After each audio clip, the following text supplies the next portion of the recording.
So that is these are the stories that we want to tell today. And you see so many people here eager to tell their stories. I want to start with Dr. Prema Kodandaraman and her husband, Sri Nithya Natarajananda. And both of them are going to share their stories on their journey with Swamiji, how they came to meet him, and how his presence in their life has transformed them. So first I'll start with Dr. Prema. Dr. Prema, you are Nithyanandam, so nice to see you. And you've known Swamiji for a very long time, and you're a doctor, and you're an extremely successful doctor. So one thing we want to know is how Swamiji's teachings about Hinduism and related to Hinduism, his teachings about health and mental health and understanding, how that has evolved you as a doctor and how it has helped you be a doctor. Can you say a little bit more about that? Yes, Nithyananda. So, when I went to medical school, fellowship, came to US, did my training and fellowship, almost I spent about 14 years. Mostly I was practicing medicine only with my intellectual learning, like from the books and from the knowledge we gained through our training. But once you get to know Swamiji and doing the programs and listening to him about health and everything, you yourself become a miracle to yourself, like the wisdom inside growing about health and everything. It changed the whole even understanding of health of the people, like understanding like how what's medicine is, like the way you practice, the way you approach, the way the diagnosing, treatment, everything is totally different. And the work, like it becomes so effortless, and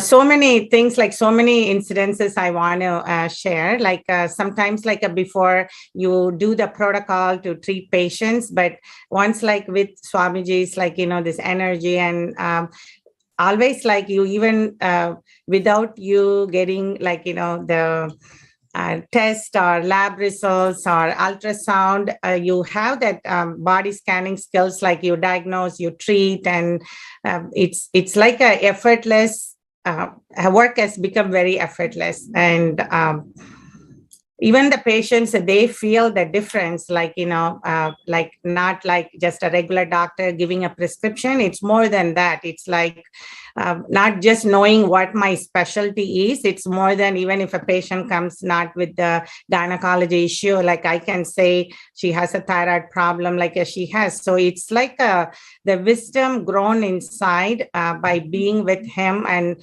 knowing about health. It's not through the training, it's more than what the colleges and the universities teach. So that it's different. Great, Ma. So I know you've been with Swamiji for a very long time, and can you say something about your journey to being a Karta? You're already a Sarvagna Pita Yajaman. Can you say something about how your journey to being a Yajaman and then your journey to being a Karta has enriched your life? How has that changed your life? Yeah. I think each time, like you want to become a Sarvagna Pita, that all the patterns about money, like holding on to it, are insecurities, and what about tomorrow? What about my kids? What about everything? So then the minute I think of Swamiji, I can give anything to him, like, okay, it's just a small amount of money. Then I always go through that conflict. Once okay, it's let me contribute. And then so once you do it, and as I see that whatever you're giving, like as always, Swamiji doesn't need anything from us, but what comes back is like more than 10 times or 100 times, or you cannot measure it.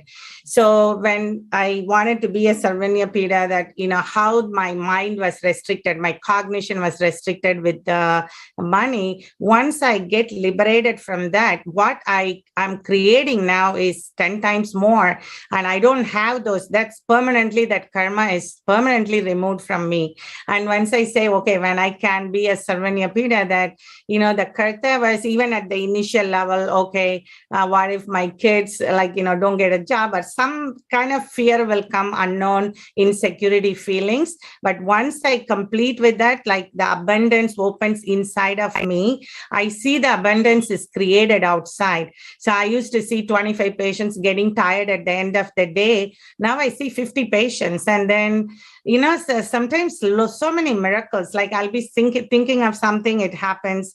So like even to hire people, I'll be struggling with hiring people. Now, like they are just walking into my life, whether I hired a new doctor and a new nurse practitioner, and even the help I want, like the minute I kind of think about it, think of Swamiji, so that abundance is, the more I contribute, I see the abundance. I'm not giving it to Swamiji. I'm actually blessing myself.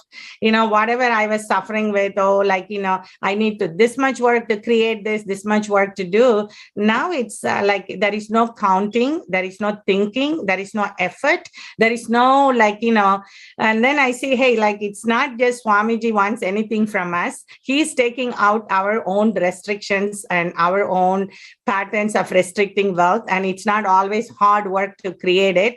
And you can create by you cherishing abundance inside, the abundance happens outside. So that's why I'm happy that he gives me the opportunity to do that.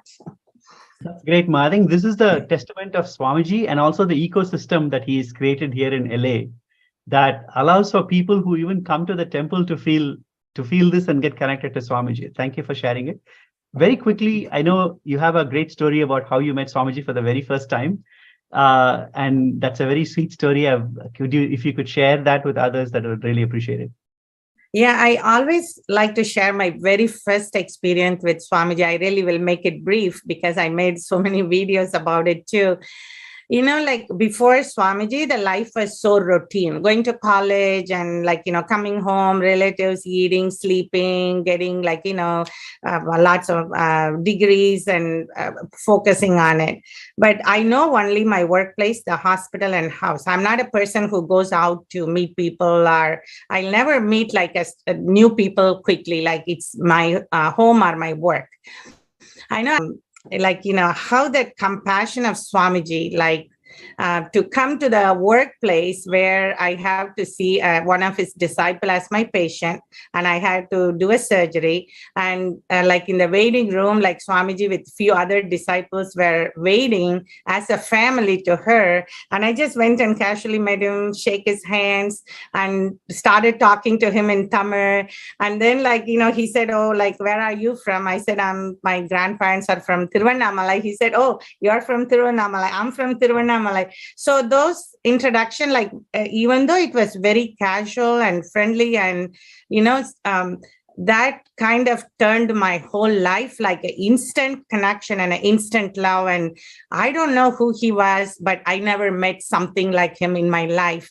That curiosity grew. And then I just started going behind him in LA, everywhere, reading his books, listening to him.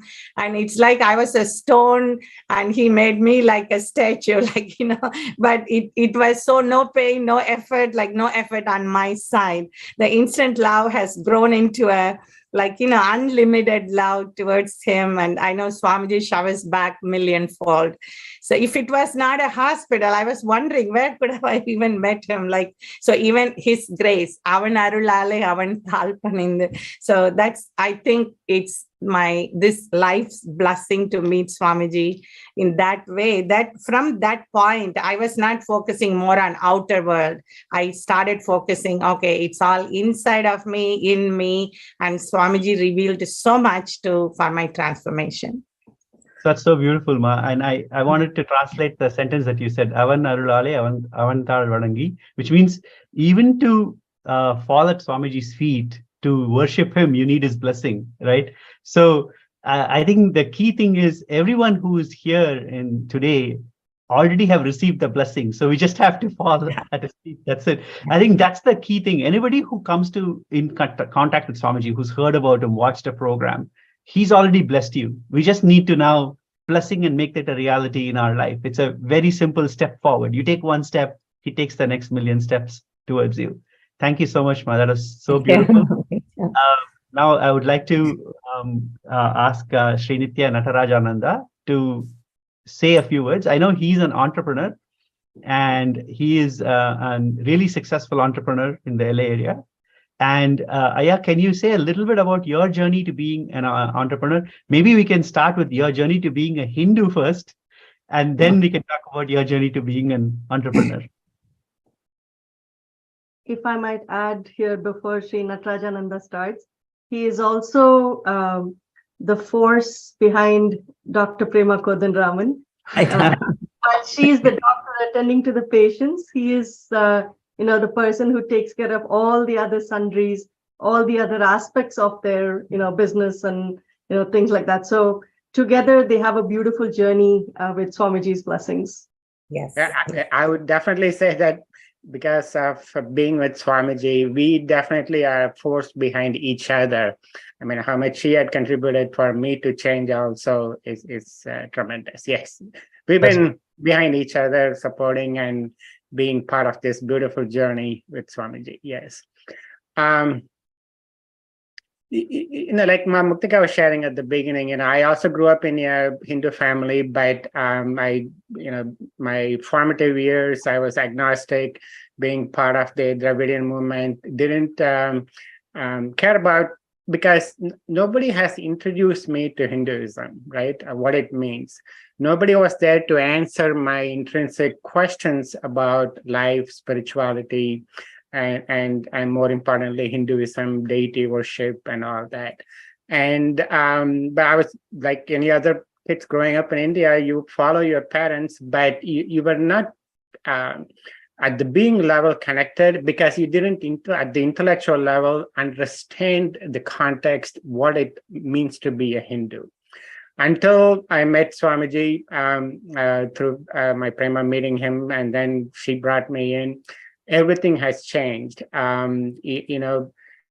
It actually goes to speak about the importance of Kailasa. If one person like me who grew up in that environment, even though I grew up in India, I was so ignorant, right?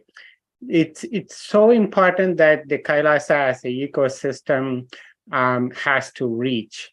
And every city, with our time, talent, and treasure, to ensure that happens is our number one priority in life. Just okay, what does that mean to not only understanding Hinduism, but once I started imbibing his teachings, his cognitions, how I changed all my patterns and started manifesting. Just give you one example, I used to, just like my dad, was just an engineer, like a software engineer working for a company 9 to 5, a typical Indian-born employee in the US. That was my life.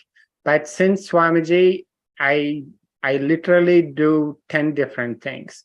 It's got nothing to do with my bachelor's education. It was nothing to do with my master's education. It's all about life. But everything from running a practice to real estate and other entrepreneurship, and how I conduct myself. And I take, there cannot be a better CEO than Swamiji as the cosmic CEO. I've been with him running Sangha meetings, for example.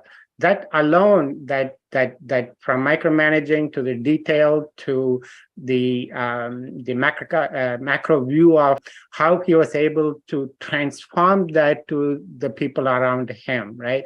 And that to me was the biggest takeaway for me. So I could apply that in everything that I do.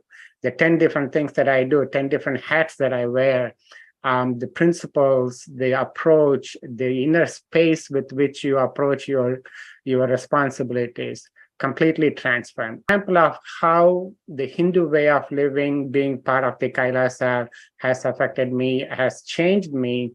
personally, right? So every day I think about, hey, if I can benefit like this, there are literally billions of Hindus and billions of other people like that. And that's why Kailasa is so important.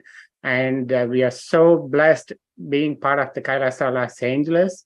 I can share stories about how Swamiji started the temple, the programs he conducted, the personal space that he shared with us.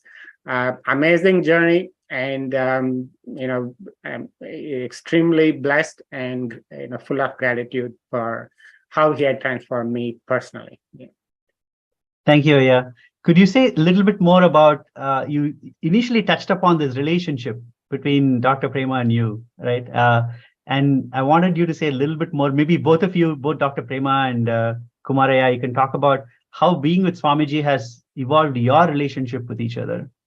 Because I think that's a very important part of life that we tend to miss out on. Like, people don't understand how Swamiji doesn't transform your work, transform you at work, transform you in terms of wealth, but health and relationships.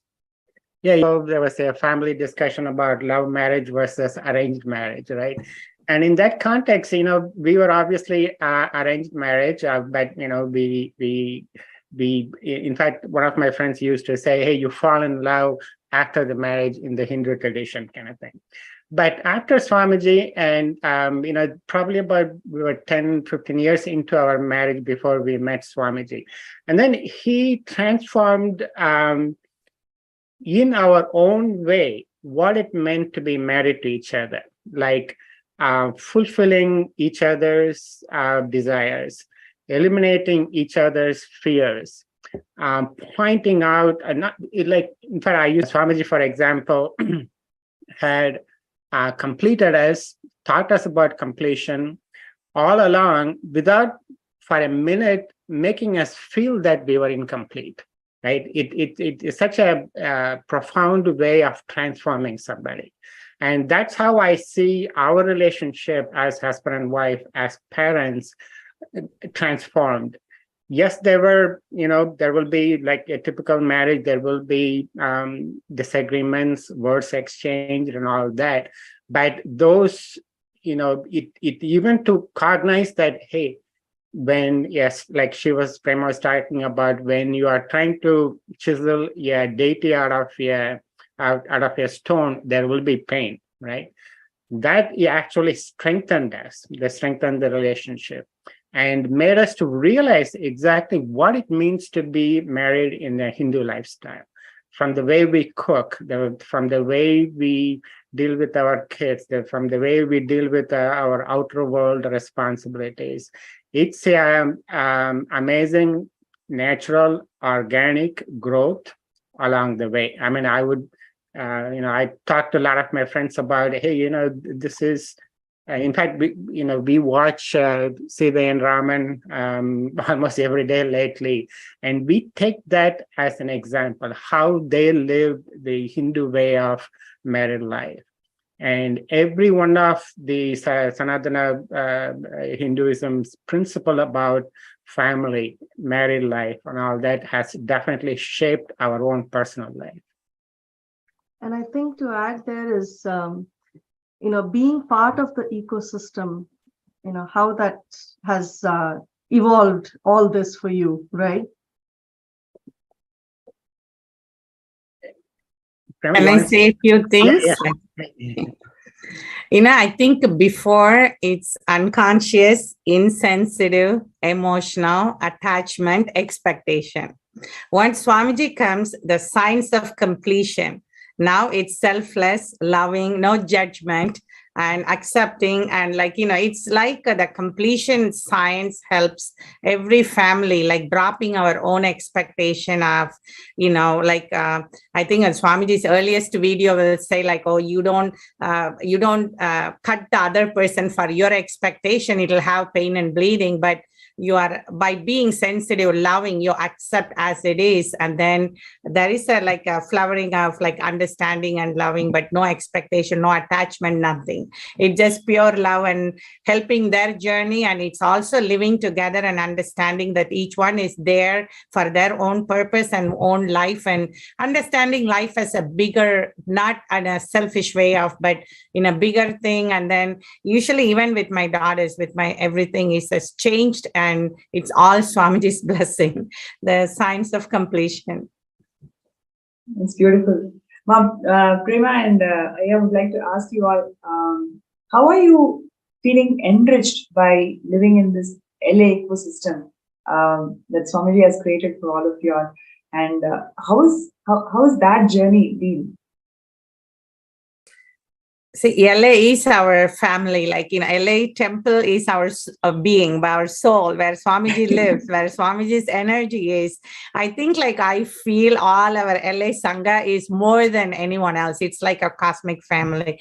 And no matter what, like you are in the outer world, what you feel sometimes, like, you go back to temple, it's like an instant charger, like instant enthusiasm. Like, you can't even compare. To be very lucky to be in LA and to be part of our temple, and to LA is like, gave us a lot of miracles, to meet Swamiji, to be seeing him physically for a long time, and then to be part of our temple. And we have the great, like, the Mahant and Sri Mahant and like all our devotees, like, it's such a beautiful ambience, like what to live Swamiji's tattvas. Beautiful, Ma. One thing I want- would you like to share your experiences and how are you feeling empowered by living in the ecosystem that Swamiji has created? Actually, being part of the LA Kailasa over the years, it extended my, what I previously talked about, taking ownership of something and taking it to completion, no matter, whatever failures that comes along the way, that the enrichment that happens inside myself to take on tasks that you wouldn't even dream about taking on before. The renovation to when we install the new deities, how we were able to manifest so many things. It's just like 0.5% of what Swamiji did when he initially started the temple. But what I clearly recall how, me being part of that effort allowed me to go beyond my limited view of what my capacity was, what I am capable of, what I'm achievable, what I could achieve. All that broke. I could deal with, the day laborers on Home Depot, all the way to collecting funds, to, working with the crane operators to install the deity. It's an amazing transformation within myself, and I see that every day. So every time we go there, you walk in the door, you feel like, hey, I'm home again, kind of thing. So that's the kind of Vadavarana that temple carries. That's beautiful. Yeah, I remember, like, in LA, I met Swamiji like a teenager. Like he came in and like very easy, and how he put all his time, energy so close with devotees. I have so many doctor friends, they share that he visited their house, and like many people in Arcadia and Pasadena. And also like how in Duarte, the ashram, we all will go, like Swamiji very casually do rituals there, homa there, and just you can see him close by. And even Puja Divya, that when Swamiji is at temple, they will go 10 times to get his hugging. He will hug and bless and buy his books.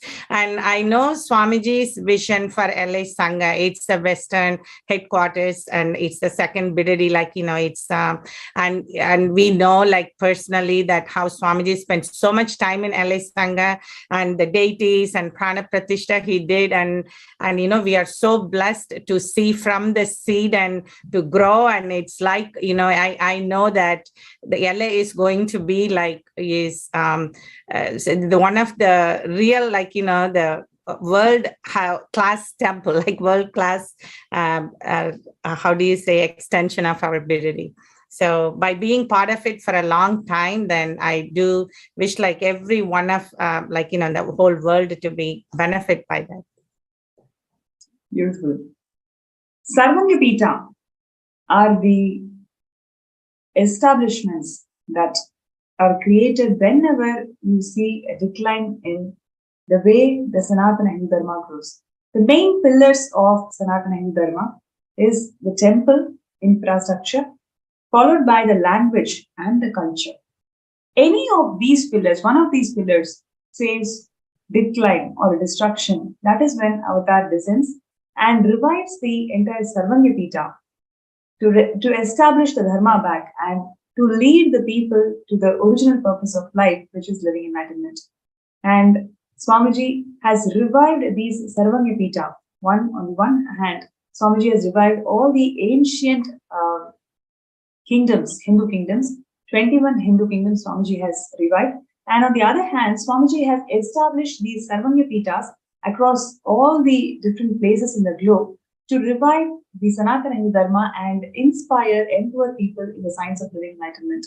So what you're seeing today is such a beautiful representation of the LA ecosystem, where the family who has completely just soaked in the love of Swamiji and how their personal lives, their relationships, their career, in all dimensions, you can literally feel that how Swamiji has empowered them in all their dimensions and how they are able to radiate the space of living enlightenment. And this is exactly what will happen when Kailasa is established in every part of the world. And that is the main aim of the Sarvanyapita project.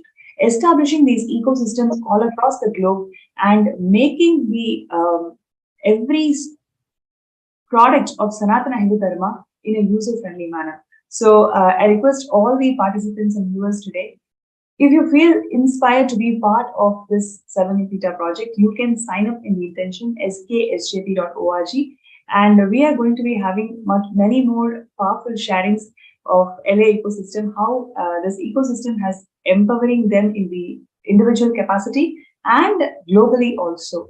So next, we're going to be having Mamukta and Mukta would like to share who are we going to bring in the panel today. Next. Thank you, Ma. The vision of SJP is so powerful, what you shared. Everyone has to be part of it, right? It is like when Sri Krishna established his, dharma into the world. There are people who stood with him, there are people who stood against him, and then there are people who stood neutral, right? Today, who do we remember? We remember the people who stood for him, and the people who stood against him, we remember, but not for good reasons. And the people who stood neutral, we don't remember them at all, right? So I think those who stand with Swamiji today and become part of SJP, support his SJPs, support Kailasa worldwide, are going to be remembered as pioneers of the new world, of this world where love, it becomes the operating system, the oneness becomes the operating system. So I feel that everybody who has any opportunity to even start today by saying, okay, I'm going to start with $5, $10, whatever you want to start with, right? It's like starting with it today to support Sri Kailasa, becoming an SJP is the best step forward. So one thing I want to do now is we will show a small video. Now that we heard a little bit about LA temple and the Kailasa LA ecosystem, let's watch a short video about Kailasa LA.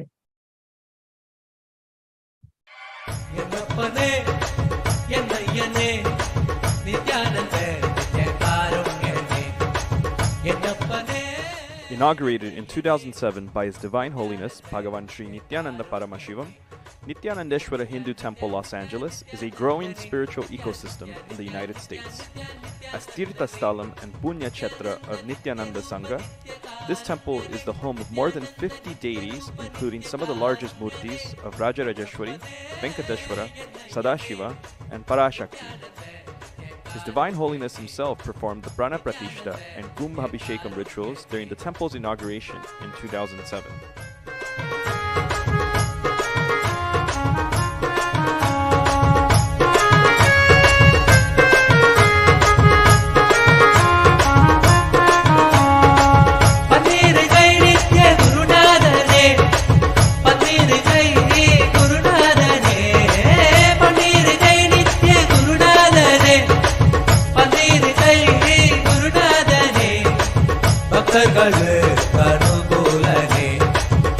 With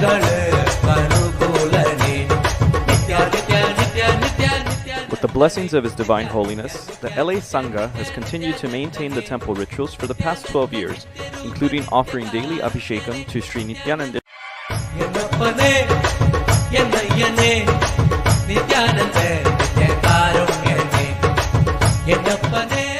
Inaugurated in 2007 by His Divine Holiness Bhagavan Sri Nithyananda Paramashivam, Nithyanandeshwara Hindu Temple, Los Angeles is a growing spiritual ecosystem in the United States. As Tirtha Sthalam and Punya Kshetra of Nithyananda Sangha, this temple is the home of more than 50 deities, including some of the largest murtis of Rajarajeshwari, Venkateshwara, Sadashiva, and Parashakti. His Divine Holiness himself performed the Prana Pratishta and Kumbhabhishekam rituals during the temple's inauguration in 2007.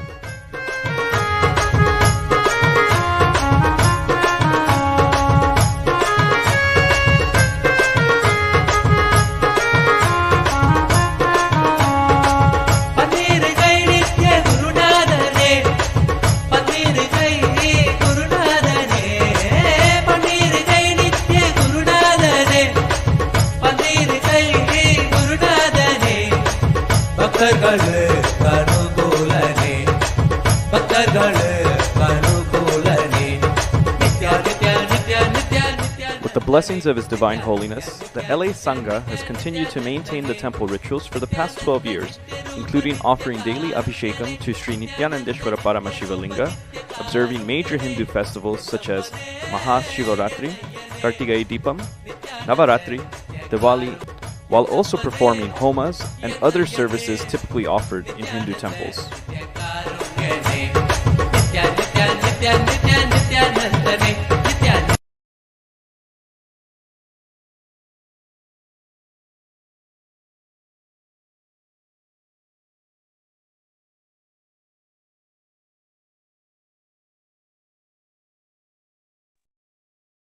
Okay, thank you. Thank you for the video. That's such a beautiful video. Now, can we can go on to who's also a Karta of Sarvagnya Pida, and Dr. Clear Bloomfield would love to talk to you about your experience.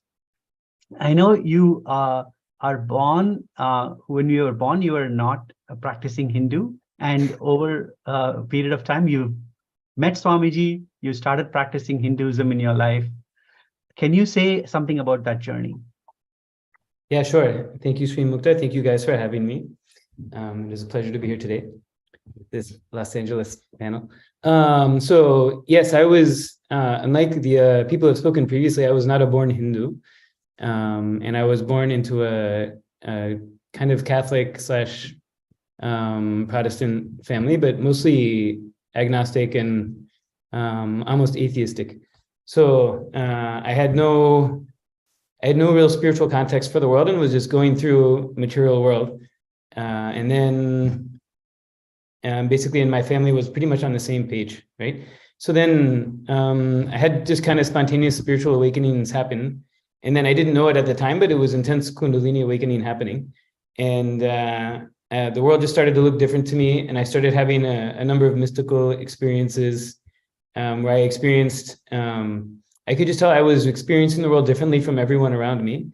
And sometimes it was in a really blissful way, and sometimes it was in a scary way, all different types of ways. And I started to look into spirituality and still didn't really think much of Hinduism. I started doing yoga, but even yoga is often painted as more like Buddhist almost. In every yoga studio, there will be like a Buddha. So then it doesn't really connect to Hinduism as it's offered very much throughout the West.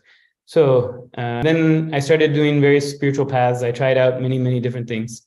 And I was having, I could say, really powerful experiences, but I always knew, I was like, this isn't quite it. You know, I'm enjoying this part of the ride, this part of the journey, but this isn't my way home kind of thing. And so I was still kind of looking all the time. And then I met someone who was a strong, very committed disciple of Swamiji, and she was just had this extra layer of bliss to her. And then one thing, led to another in terms of experiences, and Swamiji knows how to speak to our listening. And I got the clear message that I needed to go meet him. And then, once I saw him, it was the end of the story, right? I was just finished. So I had no traditional Hindu backing, no traditional Hindu background. And even when I became Hindu, it was more like I just became with Swamiji, right? And then by definition, that meant Hindu. But it was my love and connection to Swamiji that was the basis for that shift in me. And then it just became natural to say, okay, then yeah, I'm Hindu. if being with Swamiji and following what he says and just enjoying him means being Hindu, then I'm for sure Hindu, right? And so I didn't have a big grasp of what that meant. But then as time has gone on, I've learned all I've read a bunch of books, I've studied the Puranas, I've had experiences with the deities and all that, and I've really gotten a very clear sense that the experiential reality that is pervading and permeating the world is taught from Sanatana Hindu Dharma, and that it's the ultimate way to relate to the world and the existential reality. So it's a very big shift for me. And even at the hospital, when I'm working, even when I'm not wearing these things, people know I'm different, and they try to put like where are you from? Like, what are you about? And then part of it is just the way I talk and the way I relate. It's just so different from how other people are relating. And then they're like, so like, what are you? Right? And I'm like, oh, I'm Hindu. And they're like, oh, really? I didn't know you could do that almost. Like, it's like shocks to their system, right? And then if I ever wear the kumkum, they ask me if it's Ash Wednesday. And I'm like, well, it's not even Wednesday, so it can't be Ash Wednesday, right? So people have trouble figuring out, what that's all about. But I feel, for me, that shift to Hinduism is just so foundational to my life and to my, stepping into the reality of who I am as an Atma, who I am as a being. And so, I enjoyed every step. I think, there are many people out here that are watching that were not born Hindu, right? There's some that are born Hindu, some are born Indian, Hindu light, all different stripes. But I think when Swamiji came, he brought so many people here with him to make this Kailasa happen, to make this Satyuga happen. Many of us were born into non-Hindu backgrounds, right? And so I feel the people who are born in a Hindu background are very blessed to have everything. I know there's all kinds of other nuances and aspects to it. But even those of us who are born in a non-Hindu background, Swamiji's calling to us as well, right? And when he calls us, he can call us really, really strong and really hard. And so I didn't, invite anyone out there, regardless of your background, you can become an extremely strong and committed and realized Hindu in this life. Because you have Swamiji, everything is fast track, right? And he can clean out, all kinds of things in your DNA, and you just become a Nithyananda Gotra, right? And so that's been my experience. And I think, it's a possibility for anyone who's in a human body on this planet who has the cognitive capacity to run to Swamiji, they should get up and run like that. That is such an amazing story and journey from where you were born to becoming Nithyananda Gotra. So thank you so much for sharing that. I want to ask you, you're on your journey, you're now a Karta, and that's a beautiful journey. And can you say a little bit more about how your journey to being a Karta has evolved you and, grown you to this level? Yeah, sure. And I'll say, everyone comes from a different wealth background. And to become an SJP Yajaman is a big thing. Like for me, that was a huge leap, but I could do that. There are a lot of people in the world who have a net worth of, enough to become a Yajaman if they put everything into it, right? So that's one thing, but there's much less people who can become a Karta, right? Not many people are sitting around on $1 million US, even with inflation and all that. Still, it's a very big sum. So even just to become a Karta, there's a vanishing number of people who can comfortably do that, right? Very small number. And then, still a very small number of people who can do it if they put all their chips there, right? And most people, if they put all their chips there, they cannot become a Karta anyway, because not that many people have that many chips, right? So to be a Yajaman, I just had to put all my chips in and say, okay, fine, let's see what happens, right? But then to become a Karta, it took something else, right? And I didn't have a strong cognition that I should become a Karta, but I knew I wasn't done with Swamiji, and I'll do whatever, he wants and whatever it takes and all that, I'll just do it. And so I got basically I got the combination of a logical investment that I think should make sense logically. And then Swamiji had mentioned in a little bit tangentially in a satsang, and whenever it's something like that, I like take note and write it down. Oh, Swamiji gives blessings for this. Okay, good. And then I had a direct darshan of a deity, right? All saying the same thing. And so I said, okay, fine. Whatever chips I have left and have, because once you become a yajaman, you'll get more chips given to you, right? So you just naturally will come into more wealth. So I took all that and I'm like, okay, fine. I'm get it from all sides, logically, cosmologically, everything. I'll just put all this into this. And then boom, suddenly like, oh, I can become a karta. And at the time when I could become a karta, or when it was time, I could have become, I had more than was needed, right?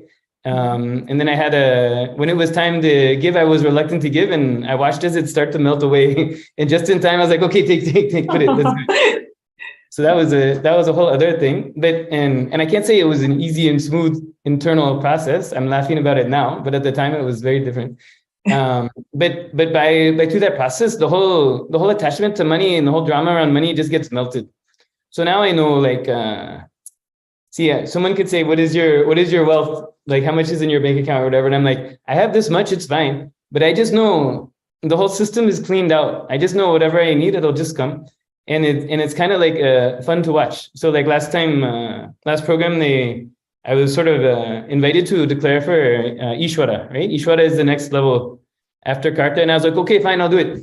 Because no problem, because then whatever, I'll just line up with Swamiji and somehow make it happen. And I get to kind of sit back and watch it. Because for anyone out there, most of us have money issues, right? Mm-hmm. Most of us are born with intense fear around money and all that. When you line up with Swamiji and you promise it to Swamiji, then it just has to come through, right? It'll come through for that reason. And then when you give it, all the things just get cleaned out. And then you just know you can manifest as much money as you need, and the whole money becomes no drama. So it's like the best way it's so counterintuitive to the Scrooge McDuck mind, but like the best way to have no fear about money is just give it away. And suddenly you're like, okay, it's just there. I have nothing to worry. Actually, I'd like to add to what you're saying, Peter. Swamiji recently shared that there's not a single person in this world who became bankrupt by giving. Only when you spend, you may become bankrupt, but when you give, you're only showered, right? When you were sharing your journey, it just reminded me of what Swamiji has told.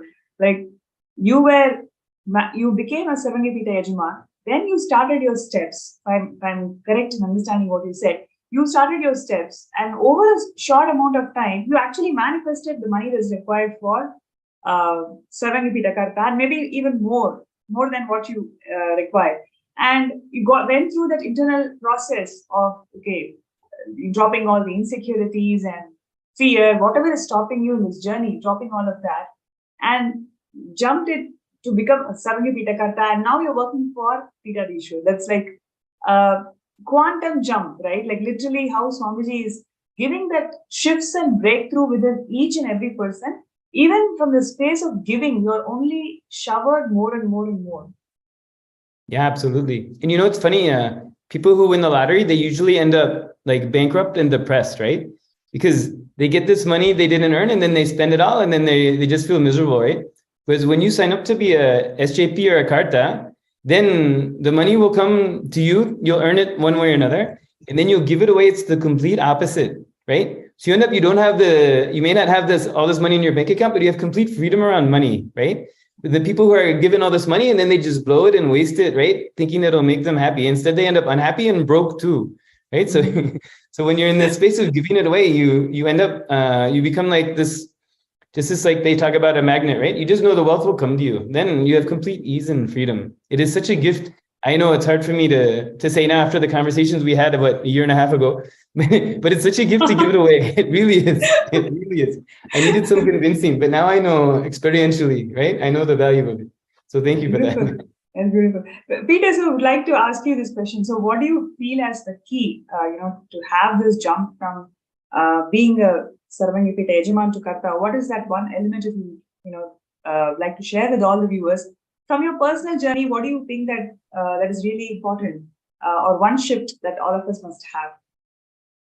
Yeah, sure. To go from SJP from Yajaman to Karta. Yeah. I will say you just have to feel, you should not feel satisfied with yajaman, is what I would say. See, some people can say, good, I've become a yajaman. Now I can get personal time with Swamiji, or I can do this program or that program, right? Hey, they said they'll make some deity of me. Good, I can just sit back and I know there'll be a deity, right? And just relax. No, you cannot, that's not the way to get to Karta. The way to Karta is to say, I've just barely turned on the spigot of this operation, right? Let's put this to 11 and see what it sounds like, right? Let's go to next level. And it's like a form of tejos, right? Just like I want to continue to expand, right? And I have a complete excitement. So you can sit back and relax. Even if you're just Swamiji's disciple, you can say, I'm just going to relax, and when I die, he'll come whisk me away to Kailasa, right? But you can say, no, I want to go to the next level, right? I want to bring this whole thing into the planet and have the exuberance and the enthusiasm of saying, okay, I've been able to support in this way, but that's not enough. I want to do more. I want to support more. I want this physical body to be useful for more and a higher level, right? Because I know when I do that, my whole system will get upgraded constantly. So it's a form of tejos, right? It's a SJP tejos, you could say. Should not be satisfied with yajaman. There's next level. That's beautiful. And one of the things which I remember from our conversations, one of the things which you mentioned on your journey towards Karta, that you really want to move to the temple, move next to the temple, and be surrounded with the LA ecosystem. So that's something so profound, right? So, somebody is saying that, okay, I want to take this jump as Saramipita Karta, and I also want to be closer to the temple. That really shows that how much temple has influenced positively your inner space, and that makes you to take that jump. Somebody shifting houses and then wanting to be around the temple, so you can spend more time with the deities and contribute to the ecosystem more and more. So what really inspired you to take this kind of a quantum shift, especially coming from a completely different background and learning about Hinduism, and then taking care of deities and totally in this a complete 180-degree shift? So what really inspired you, and how what would you like to share with all of our viewers about how ecosystem is so important today for us to learn and enrich each other with all the values that Sanatana Hindu Dharma has given us? Yeah. Oh, that's a great question. And I feel we could talk about the Los Angeles ecosystem for days. There's so much material, huh? It's very rich. But I was before I moved here, I was living in Venice Beach, which is a very desirable, posh environment. And I had a good rent control. I had a great deal. I was basically living at the beach, just across the street from the beach, for very cheap. But then I just knew, once like I had said before, I had a mystical experiences and awakening, and started to see the existential reality of the world.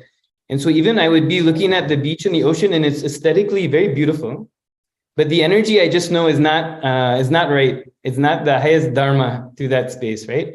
And then I would come to Montclair, and if you ever go to the LA temple, the surroundings of the LA temple is it's not as of yet an ornate Vedic architectural environment, right? The surroundings, I'm saying, it's in a downtown area, and I know what it's going to become, but it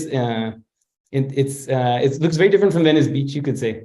But then just going there, this intense bliss happens, and I just know I would come to the temple, even just driving down the streets of Central Avenue to Montclair and all that. I'd come to the temple, this intense bliss will happen, and then I'll spend the time at the temple doing deity seva or whatever activity we're doing, and then I'll drive back, and it's like as soon as you leave there's a certain area on the 10 when you're going into LA, and it's like you leave the energy field of the temple. And then I start to feel like a heaviness begin, and then you go into LA proper, and then you go into the beach towns and all that, and the ambient energy is so different. So I just knew, hey, I just want to be here. Fundamentally, I think probably everyone here would love to sit at Swamiji's feet for millions of years, right? There's no other place to be, right? And then as close as I can get to that is being right next to the temple right now, right? So I just wanted to create that possibility, and I'd say moving here. Just moving here is a big challenge. People will find things come up and barriers and obstacles just to move here, right? So you have to overcome all those. And then once you move here, then adjusting is a whole other thing, right? And it's a very strong energy field. It's LA Arunachala, right? So it's the fire, right? And so all kinds of things get burned and all that. And then I really feel the last few months, I'm just very settled and very blissful and excited here. So yeah, I would encourage, for anyone watching, go to the ecosystem that you can, right? Go wherever as close to Swamiji's feet as you can get, right? If it's Bididi, that's fine. If it's Trivandrum, right? If you're in the US, then Los Angeles is just an amazing, strong place to come. And actually, we're really beautifully coming together. I can feel the alchemy has been happening. And I really feel 2023 is a breakthrough year for us. So it was a big jump. It was 2021, mid 2021. I was doing them both, right? I didn't know I was doing them both, but I found out I was doing them both. And I feel so grateful to have done it. I'm very excited to see what's next. That's beautiful, Peter. And see, one of the things that really struck me when Peter was sharing is how the ecosystem supports that spiritual journey, right? Though there are so many places in and around LA, when he moves towards the temple, he is able to feel himself so centered. And that is exactly what Swamiji is doing by establishing these Kailasas all around the world. The impact that Swamiji is giving by these Kailasa ecosystem, it happens in all three levels, whether it is an individual level or at an ecosystem level or at a national or global level. So every single contribution towards the Sarvanyapita is actually towards establishing all these Kailasas around the world.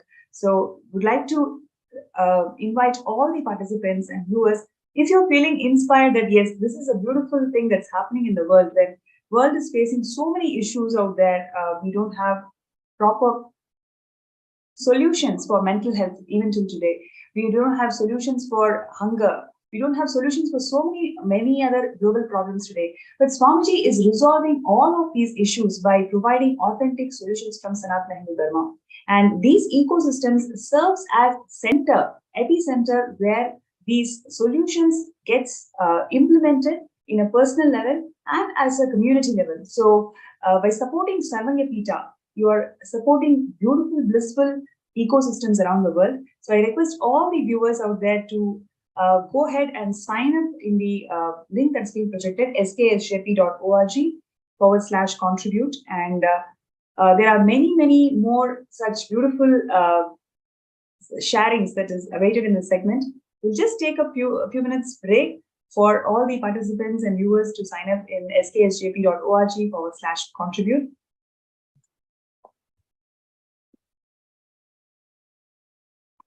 And if you have any questions towards LA Temple, or how do we become part of LA Temple, and what are the things that you can learn if you want to visit LA Temple, all these questions you can also post them in the NPSM group that's been projected in the window. You can actually, the QR code is being projected, so you can scan the QR code. You will be led to a Facebook page, and you can post your questions. And we have Ma Muktika and Sri Muktaya who are here, and they can directly answer your questions. So all your questions and feedback or whatever comments you have about LA ecosystem, feel free to post them in the group, and we will go through all your comments.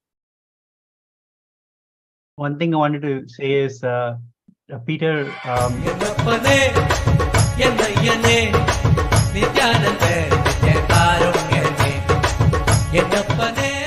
Inaugurated in 2007 by His Divine Holiness Bhagavan Sri Nithyananda Paramashivam, Nithyanandeshwara Hindu Temple Los Angeles is a growing spiritual ecosystem in the United States. As Tirthasthal Punya Kshetra of Nithyananda Sangha, this temple is the home of more than 50 deities, including some of the largest murtis of Rajarajeshwari, Venkateshwara, Sadashiva, and Parashakti. His Divine Holiness himself performed the Prana Pratishta and Kumbhabhishekam rituals during the temple's inauguration in 2007.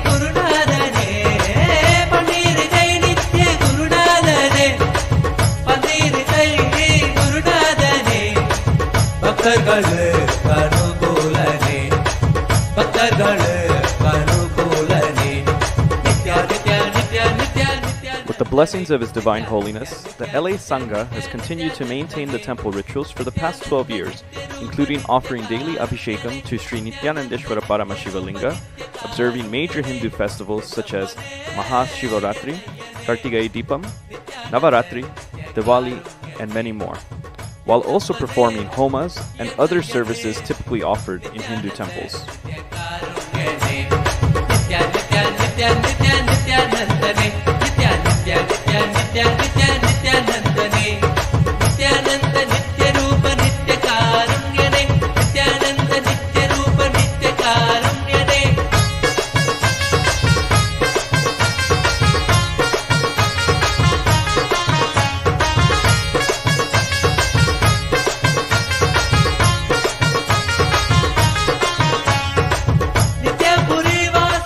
The temple also hosts a variety of events throughout the year that contribute towards the enlightenment ecosystem.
As the spiritual ecosystem in Los Angeles continues to grow, we invite everyone to experience the temple space and connect with the divine by sitting for daily satsang, pada puja, power manifestation, or by being a part of the various programs and classes offered by the temple throughout the year.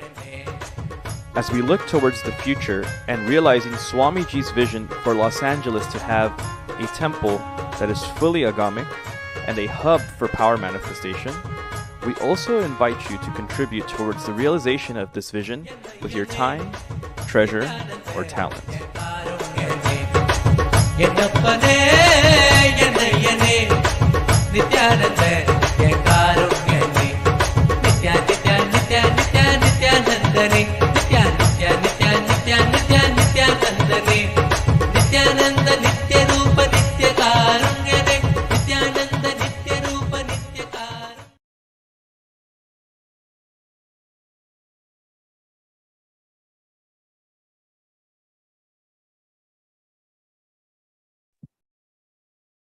Yes, that's really a beautiful video. Like, just you can just feel the energy and the celebration that happens in the LA ecosystem. And we have here Sri Muttaya and Mamuktika, who are joining with us today, sharing many such beautiful events that's happening in LA ecosystem. So I request all the viewers, whatever questions you have, whatever comments and feedbacks you have, you can post it in the MPSN group that's being flashed on the screen now, and we will get to the get to those questions, and they're going to answer live. So can we take a look at the FB page?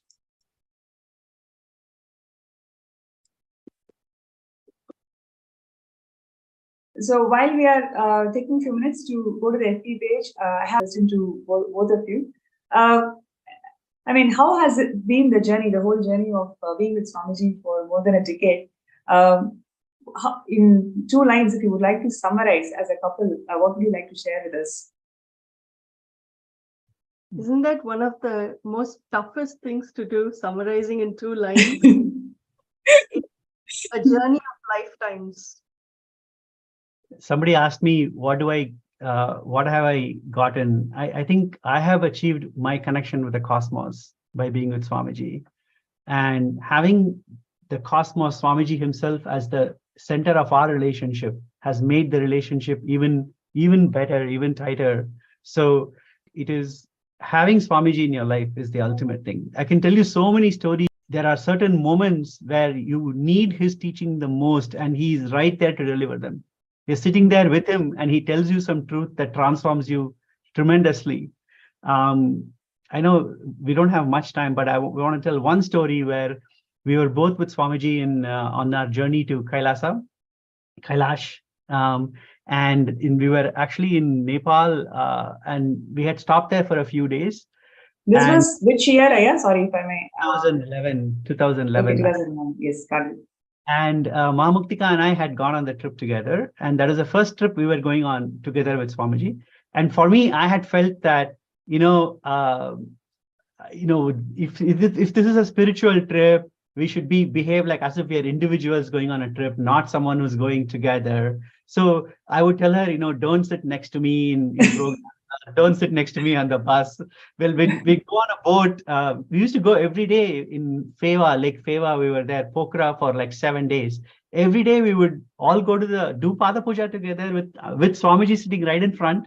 Then we would go to the lake, and Swamiji would get on a boat. He hired 10 boats.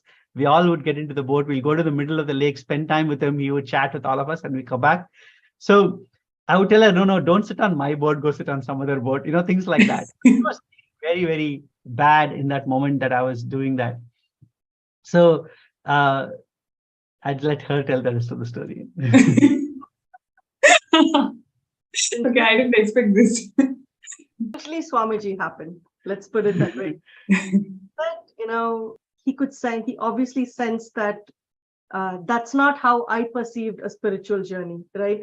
This was the very first time both of us were on a trip together. Normally, I take care of the kids and he goes, or he takes care of the kids, and then I would go for the trip.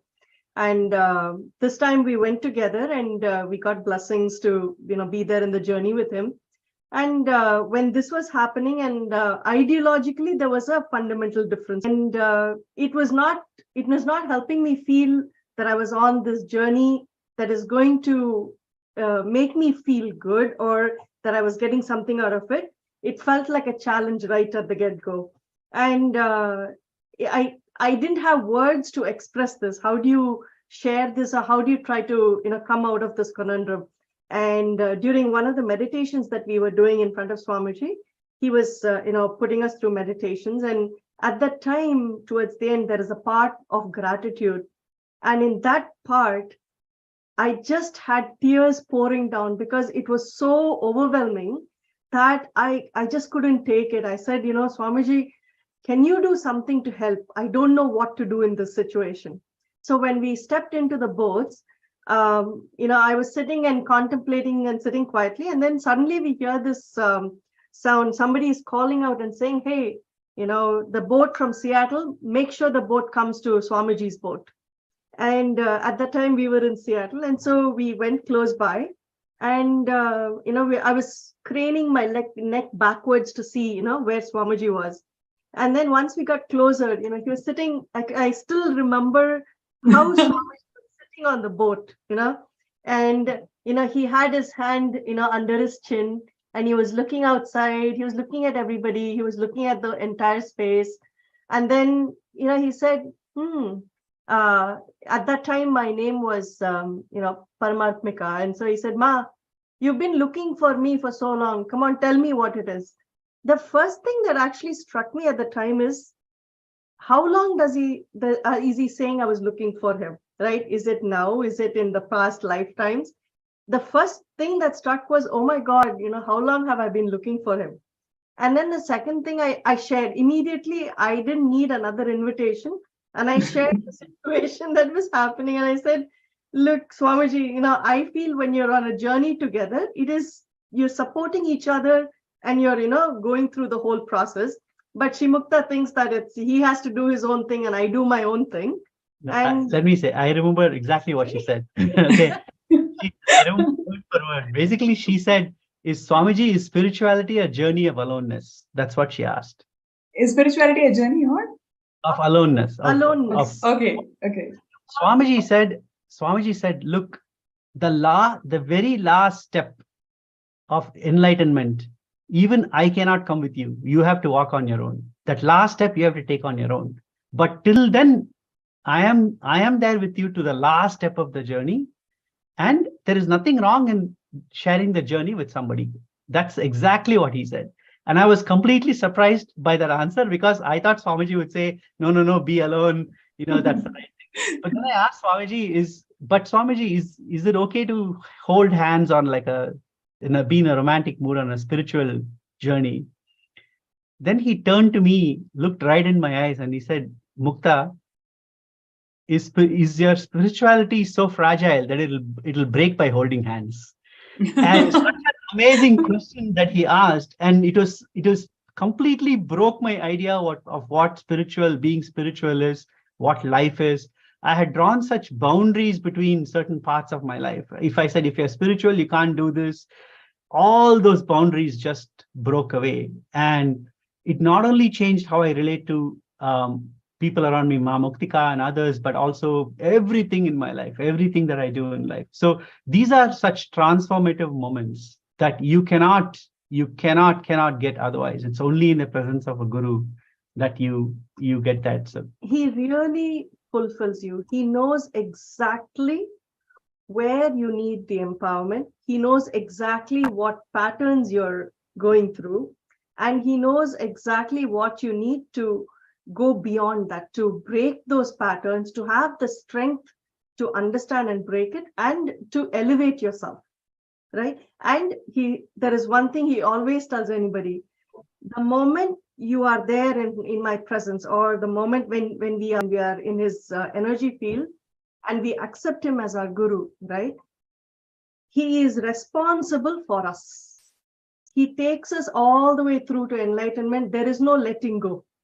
His hand is always outstretched. It is just us holding on to his hand and saying, Swamiji, lead us. And that space is so powerful. And I think one thing I've seen, we don't worry once we come to Swamiji. That's one of the most fundamental shifts I think all of us have. It's as if we're so relaxed that somebody else is like a cosmic being. The avatar is doing the thinking for us. All we have to do is make ourselves present, and we have to, use our hands and legs and make things happen as he's guiding. And it's such a blissful process. I don't think we've worried much about our kids. We've not worried about anything much, It's been a flowing journey. And as and when our patterns come, or as and when there are impossibilities, he shows us how to overcome. He shows us how to get into the right space, what cognitions to think through, how to, become more mature in our understandings. So that's the beauty of the journey so far. Yeah, I just want to summarize it with one sentence. Normally Swamiji says, people think that I'll take care of my family, Swamiji will take care of Sangha and Hinduism. He says it's the other way around. If you take care of the Sangha by supporting, like being as SJP, like that, then I will take care of your family. And what I feel is he can take care of us and my family much better than I can. So that's what Ma Muktika means by saying we don't worry anymore. I don't worry about my family anymore. All I worry about, hey, how can we do Swamiji's work better? How can we support the Sangha better? And everything else is taken care of. So that is a long answer to the 2 lines.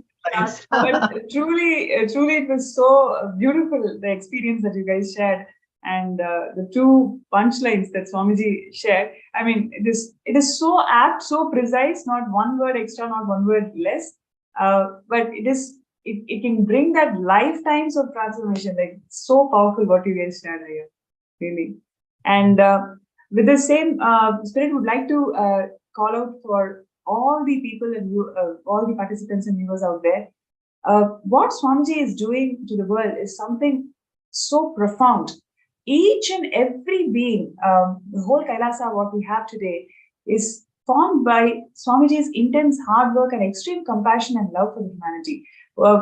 Like what Mukta and Muktika Ma shared today as their personal journey and their transformation. Like this, Swamiji has transformed and given a personal impact to so many thousands of people. And it is not just an individual level, the whole impact lands in community, as a community, through this ecosystems and Sarvanya Pita. So when you become part of Sarvagapita, you are part of this change that Swamiji wants to bring in the entire world. So if you feel inspired and if you really feel that, yes, this is something which you want to do in your life, be part of this change and bring that happiness, true happiness in the world. Sign up in the sksjp.org/contribute.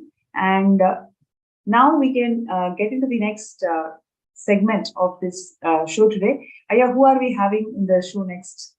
Thank you, Ma. One thing that you said before we went with the previous, after Dr. Peter had spoken, you talked about how Swamiji is transforming so many different aspects of this world.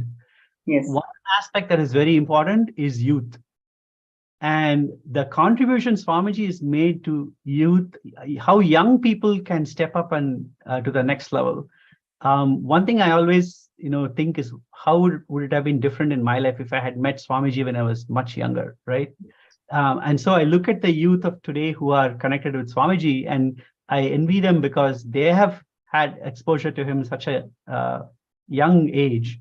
I want to invite two people, Alejandra Ruiz, and then Suhas, who are a very core part of the volunteer group here, who are doing an amazing job. I want to start with Alejandra. Alejandra, I know you are a great volunteer here and very close devotee of Swamiji. But again, just like Dr. Peter before, you are not born as a Hindu. You became a Hindu in your life. So tell me a little bit about that transformation towards Hinduism and how you met Swamiji and how you came to be a Hindu, what it means in your life. And thank you so much for having me. Yeah, so as mentioned, I'm not a born Hindu. I grew up in a more Catholic background, and I didn't really have a good sense about religion or spirituality at all. I didn't really know what it meant to really connect with God, but I knew in my heart that was something that I was always looking for. It had gotten to a point where I was seeking for that. I was seeking to fully understand what does it mean to be with God, connect with God, and how to bridge that connection. And so it took a little bit of a time for me to figure that out. And it unfortunately had to lead through me going through a deep depression. So I had gone through a really deep depression, not knowing what was the purpose of my life, even questioning the purpose of why I should even exist. Why am I even here living? And so that deep depression also brought a lot of anxiety to my life. So I was living with a lot of anxiety. Every day I would wake up almost like super nauseous, to the point where I was always like throwing up in the morning due to anxiety. And so I was realizing that I didn't want to live that way anymore. I was tired of having that suffering, that anxiety, that depression, and I wanted something more from my life. So I started to learn about meditation. And so I wanted to learn how to meditate so that I can calm that anxiety. And so through Ezekiel, my now husband, he was teaching me how to meditate. And so through that process, he was talking to me about Swamiji, and he did like showed me his videos about completion. And so through that process, I felt really connected with Swamiji. And so I didn't know who he was or what he was about or anything, but whenever I would see his videos, I just felt really connected to him, and I would just start weeping. My eyes, I would just cry and cry and cry. I used to watch a lot of oneness capsules. I didn't even know what that was or what it was for, but I used to just watch him, and I used to really like them, and I would just cry there. And it was just such a beautiful experience and just an instant connection. And so through that experience, I realized I wanted to explore more about Hinduism and what it was about and how I can get more connected. And so at that time I was living in Oregon, which is about 1,000 miles from where we are now, right? Near Montclair. And so I was in Oregon and got to do the Paramashivam level 2 online. And so after that, my whole world changed after that. I feel like I finally realized what it means to connect with God, Paramashiva, right? And to feel that oneness experience. And my life was different after that. Now I was like understanding that I wanted to center my life solely around this. So spirituality became the main pillar in my life that I knew I needed to strengthen. And so through that experience, I recognized that I needed to move closer to the temple and get as involved as possible in the spiritual community. And so I decided to jump, right? It was scary for me. I didn't have a job lined up. I didn't have anything. So I didn't know where I was going to live. But I decided to do it anyways. So I moved out here, and it did take me a couple months to find a job.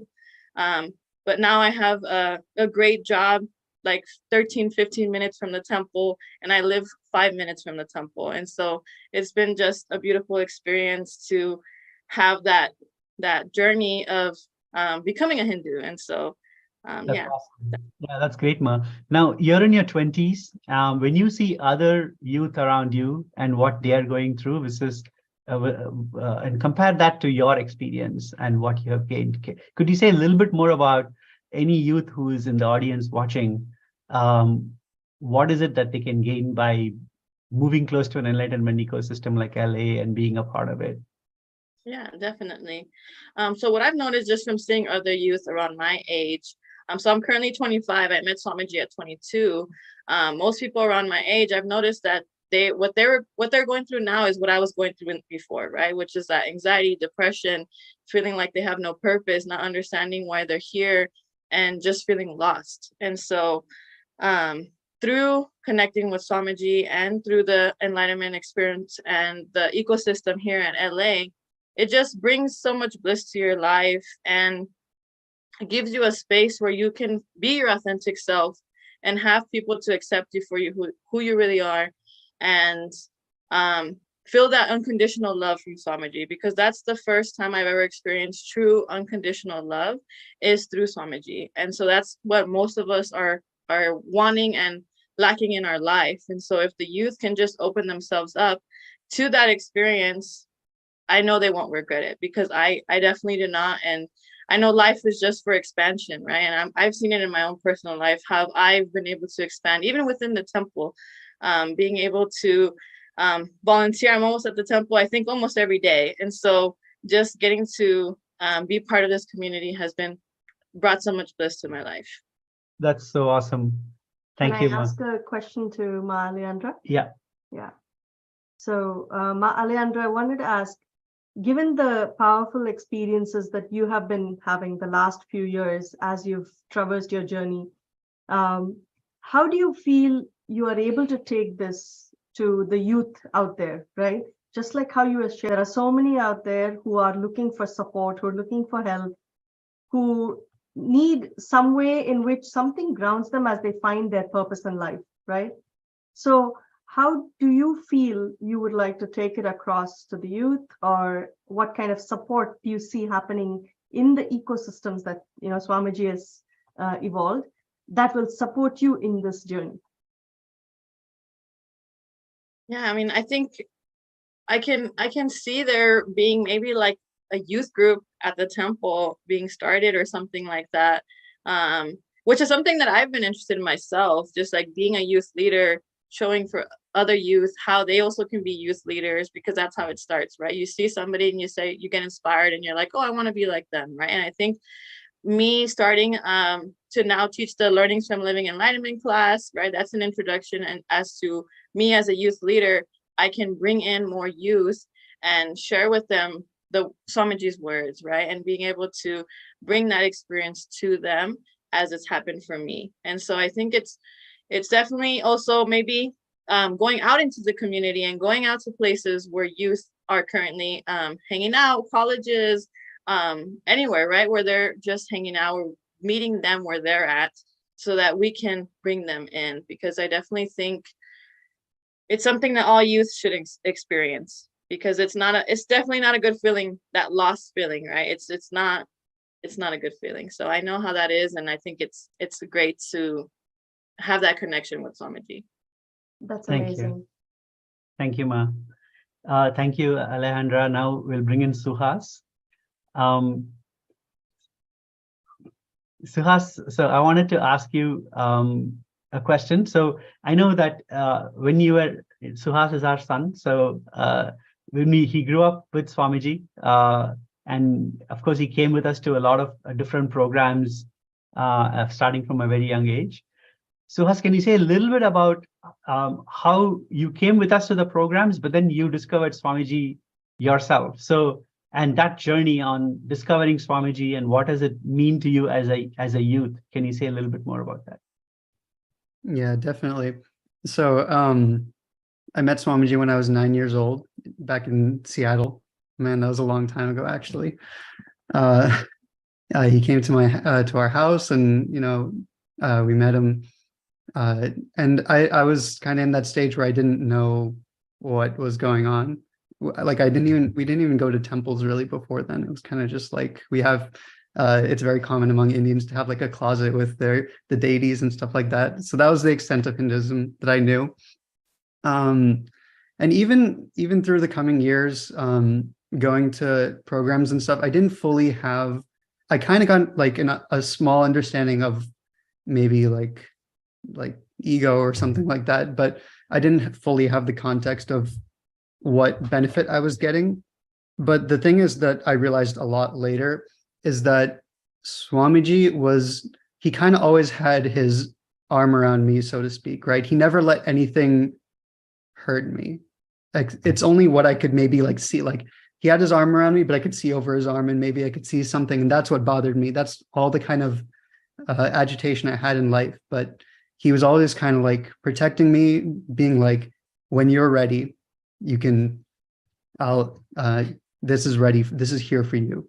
And I'll protect you until, even when you have it, I'll still protect you. And that's kind of the feeling that I have with Swamiji. So like, I would go to programs, and even like the power manifestation stuff in the programs. I've seen some pretty amazing stuff actually in these programs, but I always thought like, oh, it's not really for me, in the sense like I wouldn't be able to do that.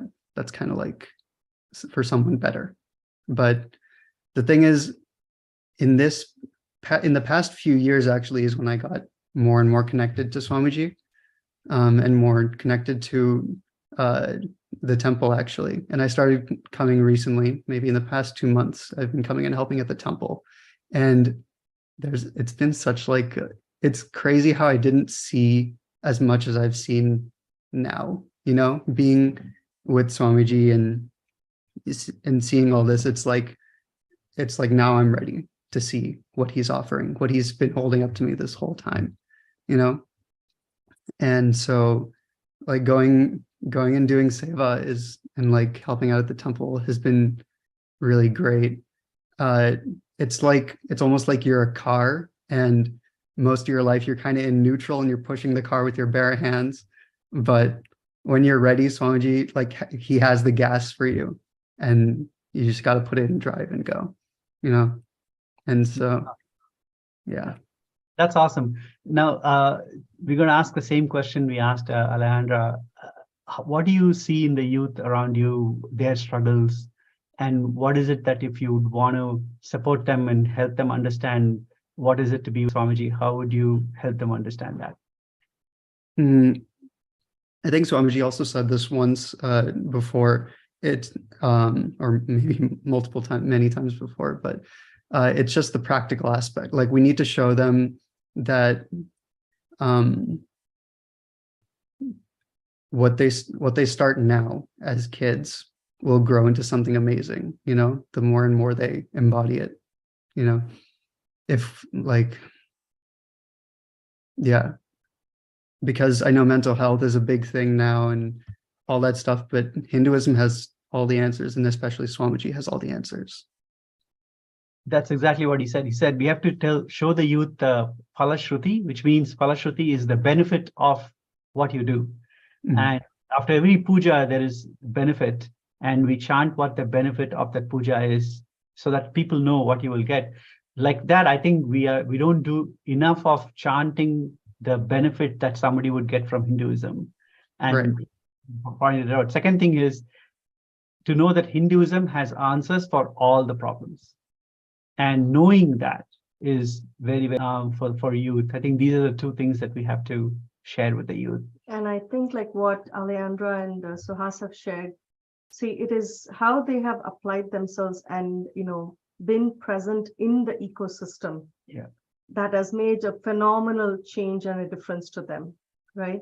It is how they have utilized the energy and, the nurturing that they have received from the ecosystem that has propelled them forward to feeling successful, feeling empowered, and being able to let go and drop anything that stops them from being who they can be. And I think that's the beauty of it, that, the youth are the leaders of tomorrow. You are training now, you are, empowering yourself with Swamiji's blessings to take you forward, to be the role models, to be the leaders, and to inspire others. And how you have utilized the ecosystem to make that happen is a beautiful sharing that both of you have done today.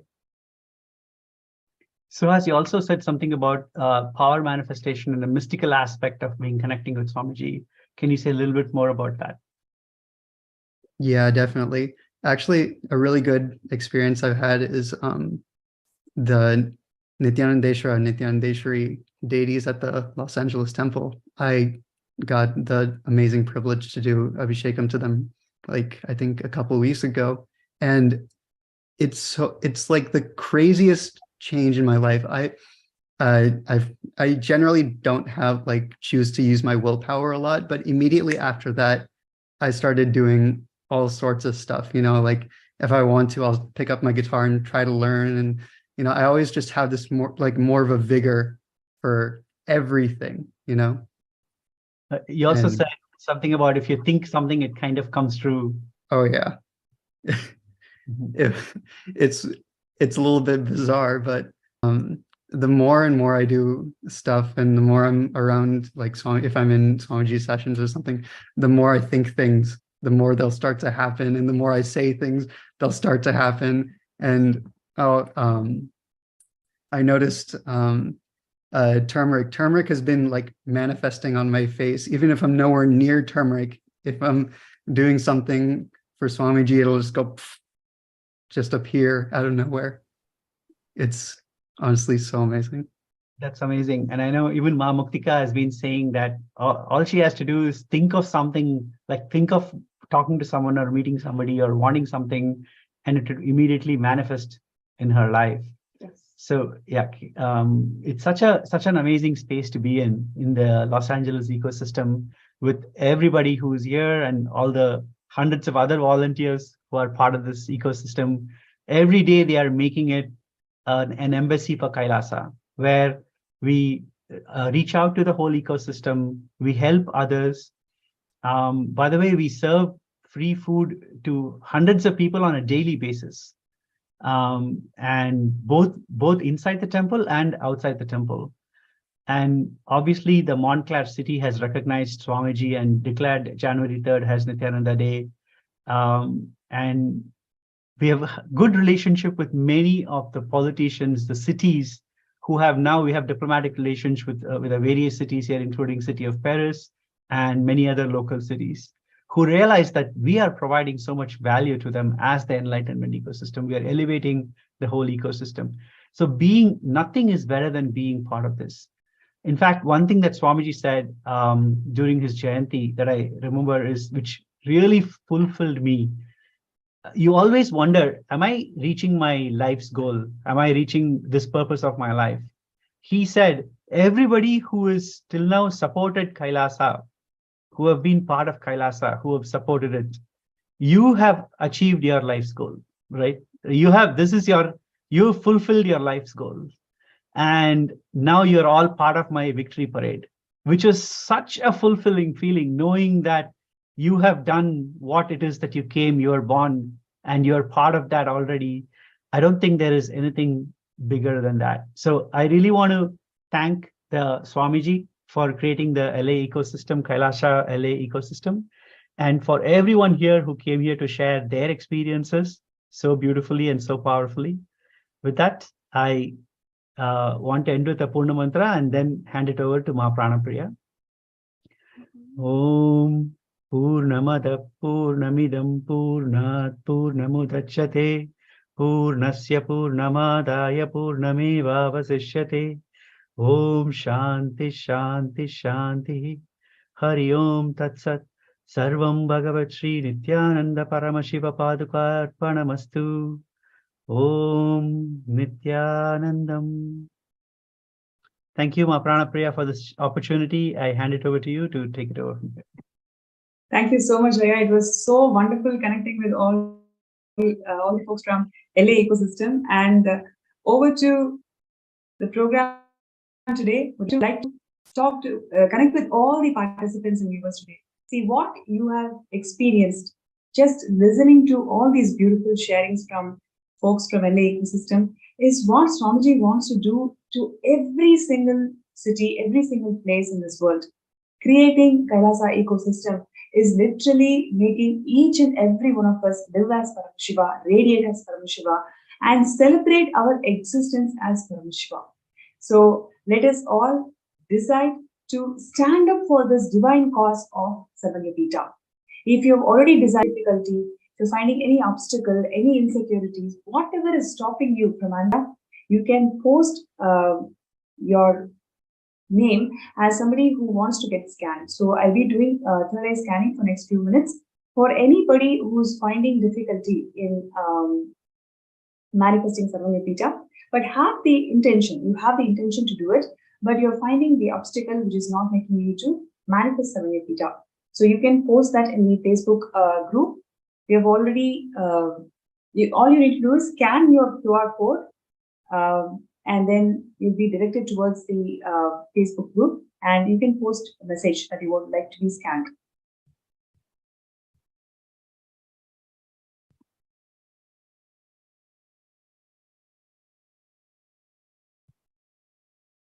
So see Ma Rajeshwari, Ma Kalahartigantananda, Jalandharastananda, Ma Hinje, Ma Kanu Bhagat.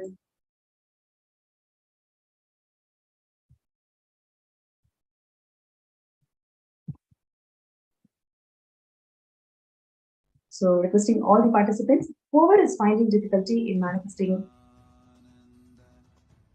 Sarvanyapita, you can post your name as a in the group and that you would like to get scanned. Lenzu,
yes, I request all the participants to take a few minutes to sign up for sksjp.org/contribute and any obstacles that you are facing in manifesting the Sarvanyapita, you can post that in the group and I'll be able to do this third eye scan for each and every one of you, entangle with Swamiji, and let us all manifest the Sarvanyapita. It's the grace and blessings of Swamiji.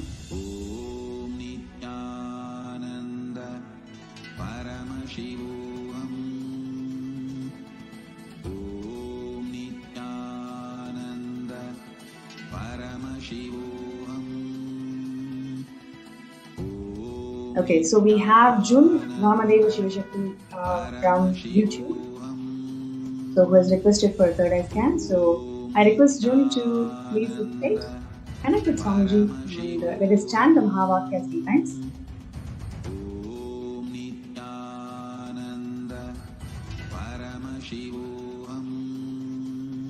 Om Nithyananda Paramashivam. Om Nithyananda Paramashivam. Om Nithyananda Paramashivam.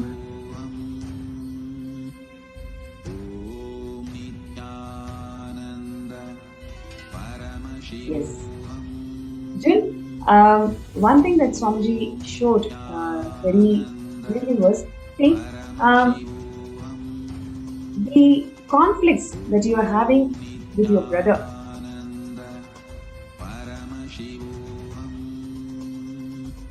And all the male figures in your family. Today, decide to complete with this and bring oneness in the relationship. Already we've gone through in the last couple of days about how to bring oneness in the relationships.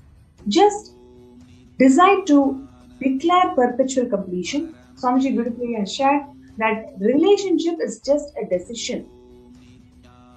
Any relationship that you want to manifest in life, it is just you deciding. Moment you decide, you can earn any incompletions that is standing between you and the relationship. So today, decide to burn any incompletions that you are having with all the male bodies in the family and your brother.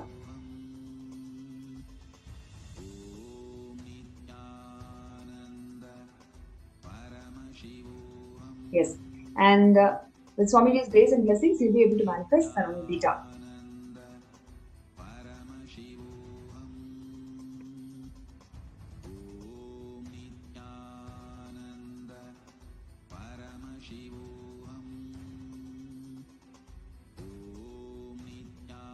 And next person who has requested.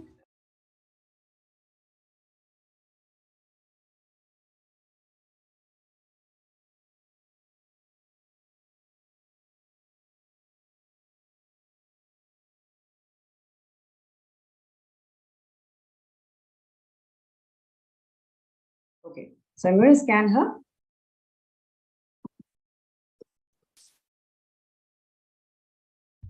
So requesting Magali to please close your eyes and let us chant the Mahavakya. As Paramashiva, inhale and exhale deeply. Om Nithyananda Paramashivoham. Visualize, meditate, connect with him. Om Nithyananda Paramashivoham. Om Nithyananda Paramashivoham. All my disciples, now I am initiating Salokya Mukti, Samipya Mukti, Sarubhya Mukti, Sayujya Mukti. Yes. Ma Magali Karun, one thing that Swamiji showed today was, see, understand the whole context of Sarvangapita. Swamiji has beautifully shared that only Tyagis can manifest Kailasa. It is not done by people who hold on to any insecurity. Only Tyagis, only strong Tyagis are going to make the Kailasa happen for the world. Today, you decide to become a Tyagi. When I say Tyagi, all the incompletions, whatever is coming in front of you, just to do a ferocious declaration that they are not part of you. The moment you start declaring ferociously, you will see the patterns do not have impact on you anymore. The declaring itself will be able to manifest that. So now, I request you to decide to do Tyaga. Whatever you have today, just offer it at the feet of Swamiji, at the feet of Paramashiva. You will see literally how this will give you that quantum push. Whatever push that you are expecting in life, simply you will get it once you make this jump. So with this, we will go to the next person who would like to get scanned. It is Oza Gaharje. Okay. So, so we will now scan Ma Oza Gaharje. So requesting all the participants to be seated with your Mahavakya on.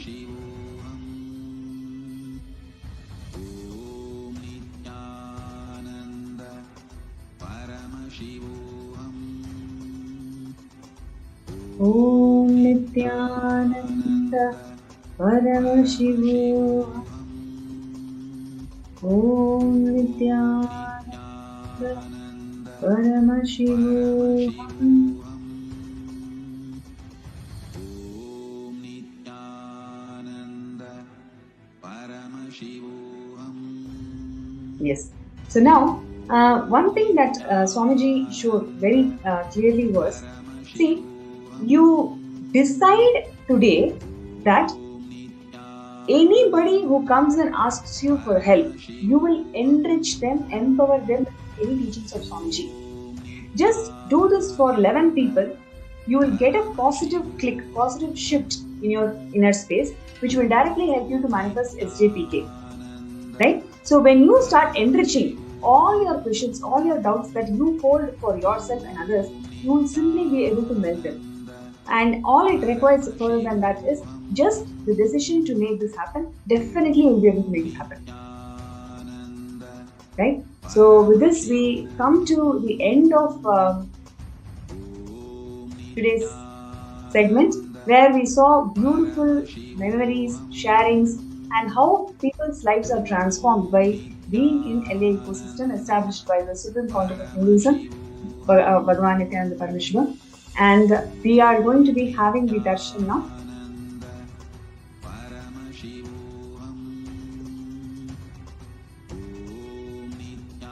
Most awaited moment of the day, we will be having the darshan of Swamiji.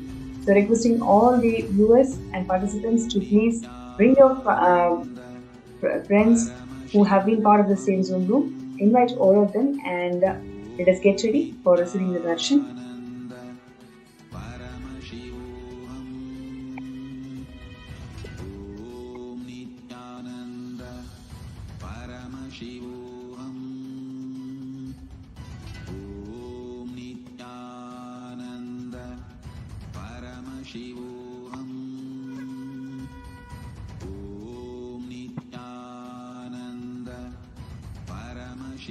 Requesting all the participants to come and settle down.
To the sharings of all of them, lots of experiences they shared, and I've been seeing the comments also from all of you.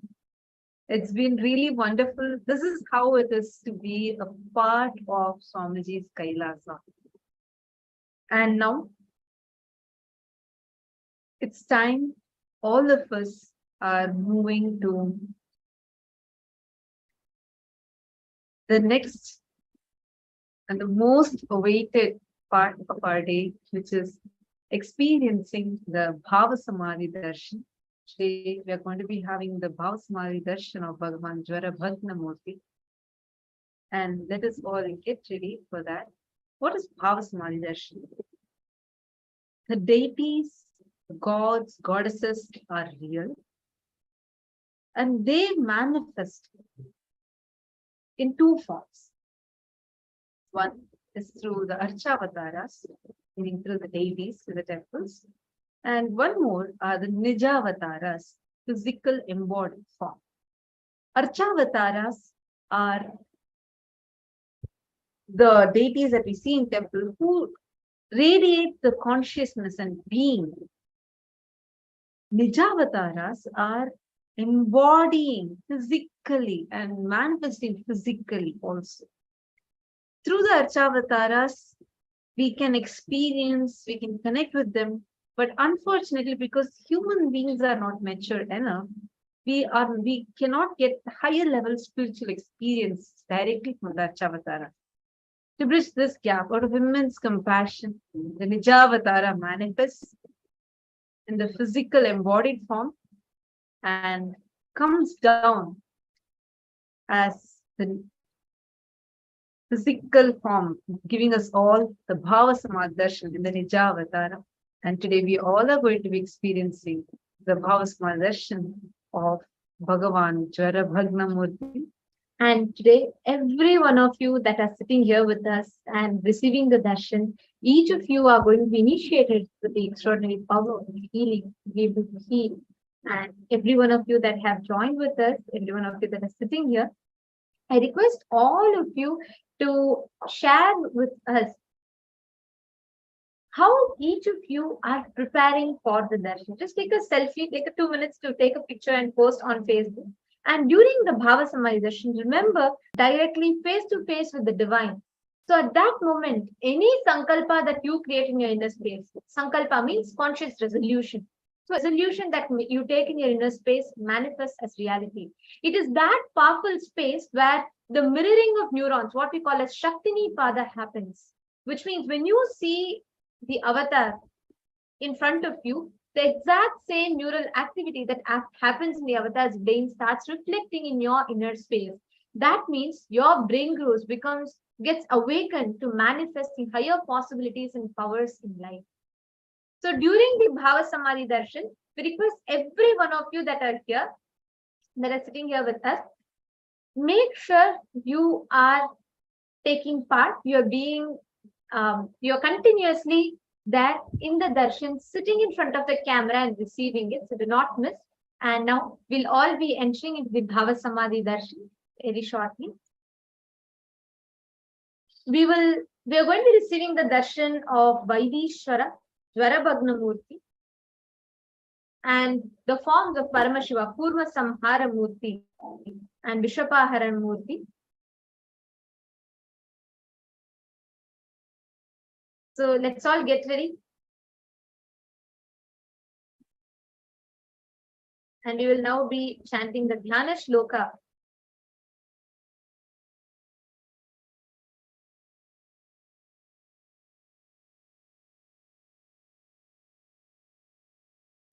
Yes. And in the meanwhile, I request every one of you to take a few minutes and please make sure your Panchopachara Puja kit is ready.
technical glitch.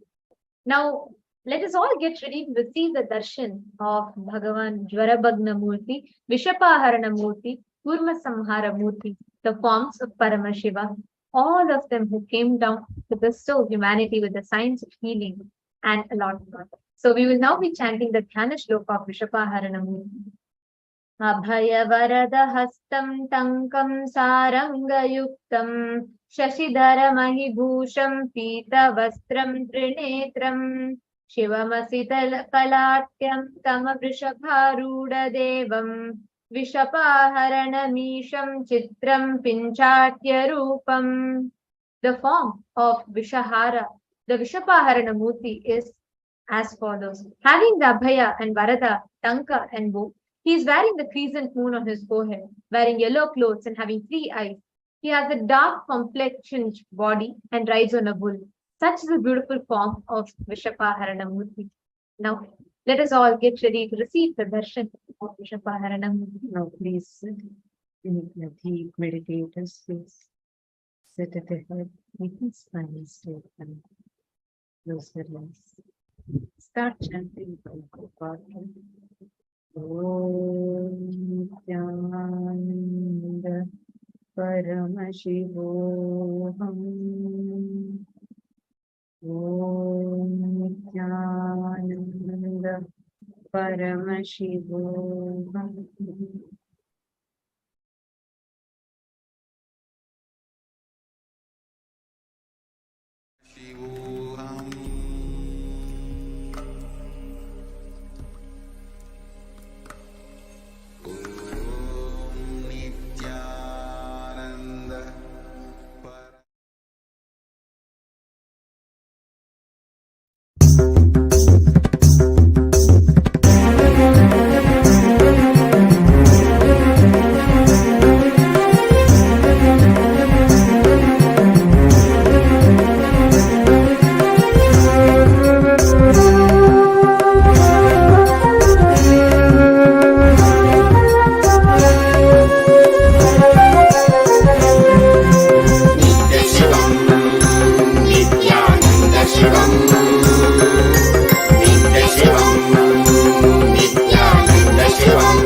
ಜನುಮವು ನಿನ್ನಯ ದರ್ಶನದಿ ನಿತ್ಯಾನಂದ ಭಾವನವಾಯಿತು ನನ್ನೀ ಜನುಮವು ನಿನ್ನಯ ದರ್ಶನದಿ ನಿತ್ಯಾನಂದ ಶಿವನಾಗಿ ಗುರುವಾಗಿ ಸದ್ಗತಿಯನು ಜಗಕ್ಕೆಲ್ಲ ಕೊಡುತ್ತಿರುವೆ ನಿತ್ಯಾನಂದನೆ ನೀ ಶಿವನಾಗಿ ಗುರುವಾಗಿ ಸದ್ಗತಿಯನು ಜಗಕ್ಕೆಲ್ಲ ಕೊಡುತ್ತಿರುವೆ ನಿತ್ಯಾನಂದನೆ ನೀ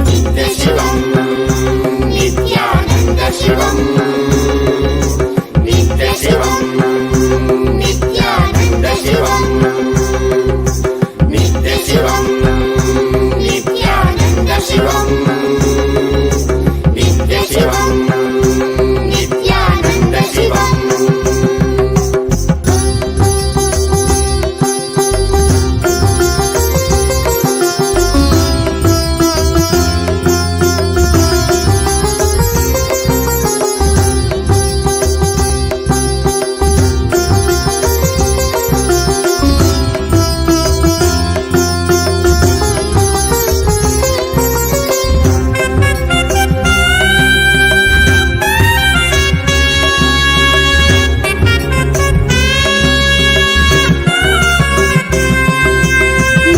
ಶಿವನಾಗಿ ನೀ ದೇವಿಗೆ ಇಂದಿತ್ತೆ ಜ್ಞಾನವ ಜ್ಞಾನ ಗುರುವಾಗಿ ನೀ ಕೊಡುತ್ತಿಹೆ ವಿಶ್ವಕ್ಕೆ ಪ್ರತ್ಯಯ ಮನದಲ್ಲಿ ತನುವಲ್ಲಿ ಕಲ್ಮಶವ ತೆಗೆಯುವನಿ ನೆನೆದವರ ಮನದಲ್ಲಿ ನೆಲೆಸಿರುವನಿ ಮನದಲ್ಲಿ ತನುವಲ್ಲಿ ಕಲ್ಮಶವ ತೆಗೆಯುವನಿ ನೆನೆದವರ ಮನ ಜೀವನ್ ಮುಕ್ತನಾಗಿ ಬಾಳುವಂತ ಕಲೆಯನ್ನೇ ಕಲಿಸಿದಂತ ನಿತ್ಯಾನಂದನಿ ಜೀವನ್ ಮುಕ್ತನಾಗಿ ಬಾಳುವಂತ ಕಲೆಯನ್ನೇ ಕಲಿಸಿದಂತ ನಿತ್ಯಾನಂದನಿ ನಿತ್ಯ ಶಿವಂ ನಿತ್ಯಾನಂದ ಶಿವಂ ನಿತ್ಯ ಶಿವಂ ನಿತ್ಯಾನಂದ ಶಿವಂ ನಿತ್ಯ ಶಿವಂ ನಿತ್ಯಾನಂದ ಶಿವಂ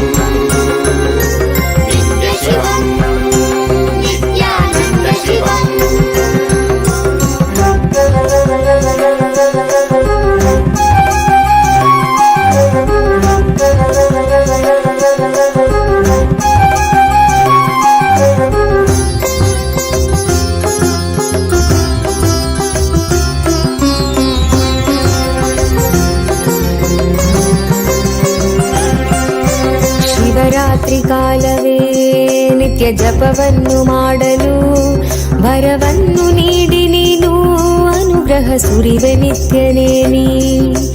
ಭವರೋಗವ ತಡೆದು ಭಾವದ ಚಿಂತೆಯೆಲ್ಲ ತೊಳೆದು ಕರ್ಮ ಸಂಸ್ಕಾರಗಳೆಲ್ಲ ಅಳಿಸಿ ಹೊಸ ಜೀವನ ಕೊಡುವೆ.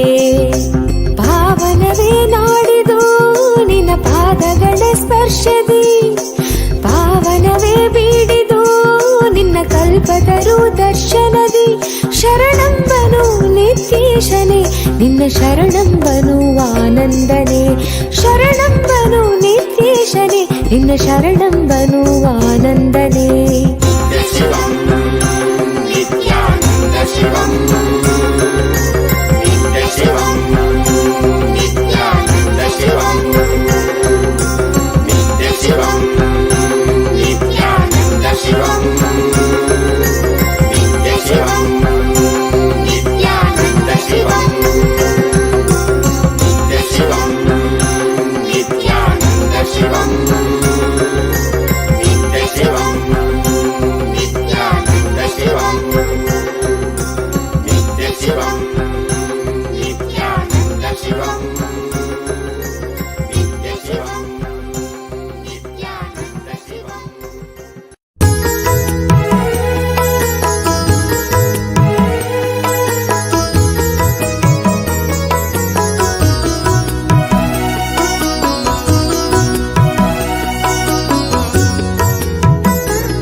ಸತ್ಯವನರಿವ ನಿನ್ನ ಲೀಲೆಯ ಸವಿವ, ನಿನ್ನ ಸತ್ಯವನರಿವ ನಿನ್ನ ಲೀಲೆಯ ಸವಿವ, ಸತ್ಯವನರಿವ ಲೀಲೆಯ ಸವಿವ ಭಕುತಿಯನು ನಿತ್ಯಾನಂದ, ಸತ್ಯವನರಿವ ಲೀಲೆಯ ಸವಿವ ಭಕುತಿಯನು ನಿತ್ಯಾನಂದ, ಕರುಣಿಸು ನಿರಂತರ ಭಕುತಿಯನು ನಿತ್ಯಾನಂದ, ಕರುಣಿಸು ನಿರಂತರ ಭಕುತಿಯನು ನಿತ್ಯಾನಂದ.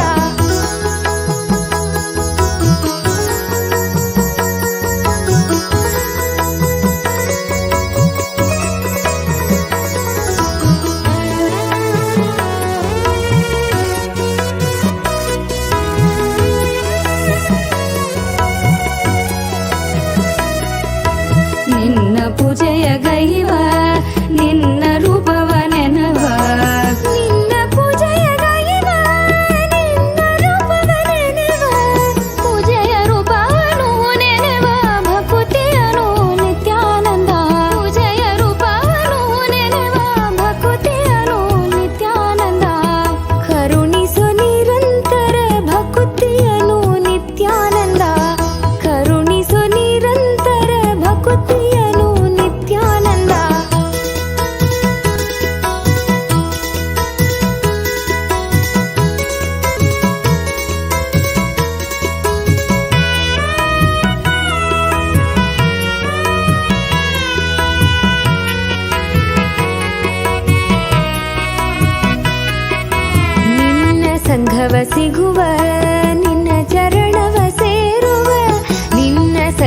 ಸಿಗುವ ನಿನ್ನ ಚರಣವ ಸೇರುವ ಸಂಘವ ಸಿಗುವ ಚರಣವ ಸೇರುವ ಭಕುತಿಯನು ನಿತ್ಯಾನಂದ ಸಂಘವ ಸಿಗುವ ಚರಣವ ಸೇರುವ ಭಕುತಿಯನು ನಿತ್ಯಾನಂದ ಕರುಣಿಸೋ ನಿರಂತರ ಭಕುತಿಯನು ನಿತ್ಯಾನಂದ ಕರುಣಿಸೋ ನಿರಂತರ ಭಕುತಿಯನು ನಿತ್ಯಾನಂದ ನಿನ್ನ ನಾಮವ ನೆನೆವ ನಿನ್ನ ಸಿರಿಯ ಗೈವ ನಿನ್ನ ನಾಮವ ನೆನೆವ ನಿನ್ನ ಸಿರಿಯ ಗೈವ ಭಕುತಿಯನು ನಿತ್ಯಾನಂದ ಭಕುತಿಯನು ನಿತ್ಯಾನಂದ ಭಕುತಿಯನು ನಿತ್ಯಾನಂದ ಭಕುತಿಯನು ನಿತ್ಯಾನಂದ ಕರುಣಿಸೋ ನಿರಂತರ ಭಕುತಿಯನು ನಿತ್ಯಾನಂದ ಕರುಣಿಸೋ ನಿರಂತರ ಭಕುತಿಯನು ನಿತ್ಯಾನಂದ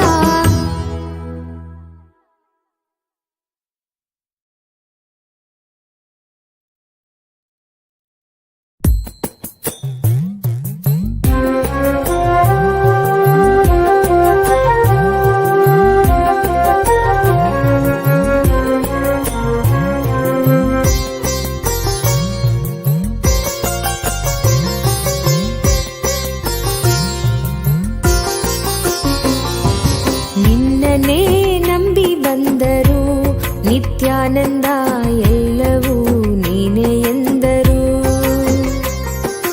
ನಿನ್ನನೇ ನಂಬಿ ಬಂದರು ನಿತ್ಯಾನಂದ ಎಲ್ಲವೂ ನೀನೇ ಎಂದರು ನಾನೇ ನೀನಾದರೂ ನೀನೇ ನಾನಾದರೂ ನಾನೇ ನೀನಾದರೂ ನೀನೇ ನಾನಾದರೂ ನೀನೇ ನೀನೇ ಎಂದೆನ್ನ ಬಹುದೇನು ನಿತ್ಯಾನಂದ ನಿನ್ನನೇ ನಂಬಿ ಬಂದರು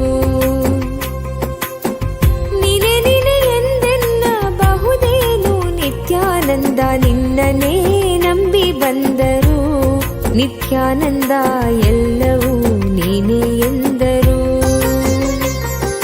ನಿನ್ನನೇ ನಂಬಿ ಬಂದರು ನಿತ್ಯಾನಂದ ಎಲ್ಲವೂ ನೀನೇ ಎಂದರು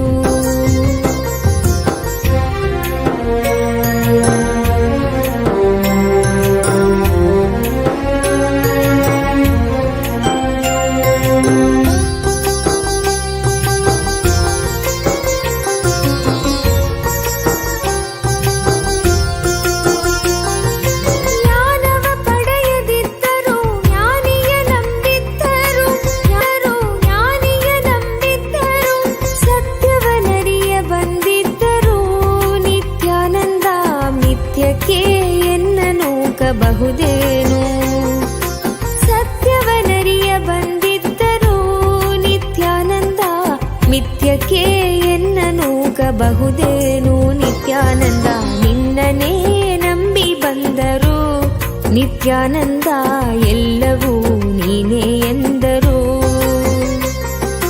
ನಿನ್ನನೇ ನಂಬಿ ಬಂದರು ನಿತ್ಯಾನಂದ ಎಲ್ಲವೂ ನೀನೇ ಎಂದರು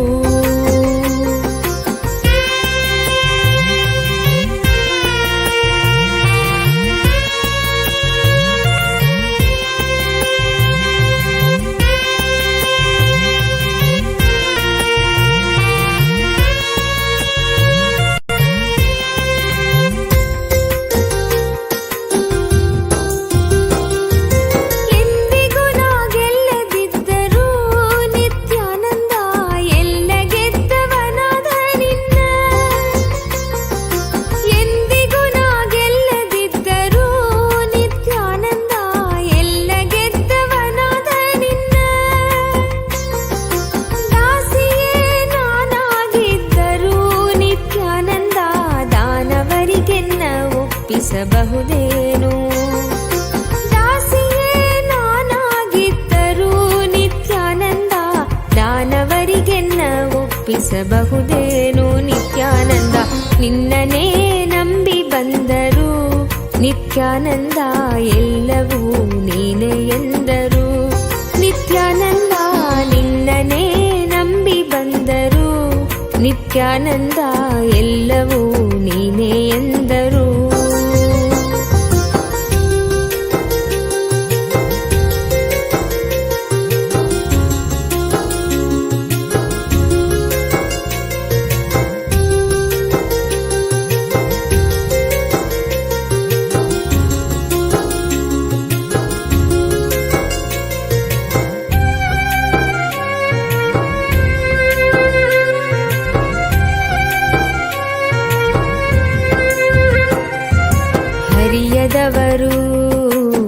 ಅರಿತಂತಿದ್ದರು ಅರಿಯದವರು ಅರಿತಂತಿದ್ದರು ಅರಿತವರು ಅರಿಯದಂತಿದ್ದರು ಅರಿತವರು ಅರಿಯದಂತಿದ್ದರು ಇದೆಲ್ಲವರ ಅರಿವು ನಿನಗಿದ್ದರು ನಿತ್ಯ ಇದೆಲ್ಲವರ ಅರಿವು ನಿನಗಿದ್ದರು ಅರಿಯದವನಂತೆ ನೀ ಸುಮ್ಮನಿರಬಹುದೇನು ನಿನ್ನನೇ ನಂಬಿ ಬಂದರು ನಿತ್ಯಾನಂದ ಎಲ್ಲವೂ ನೀನೇ ಎಂದರು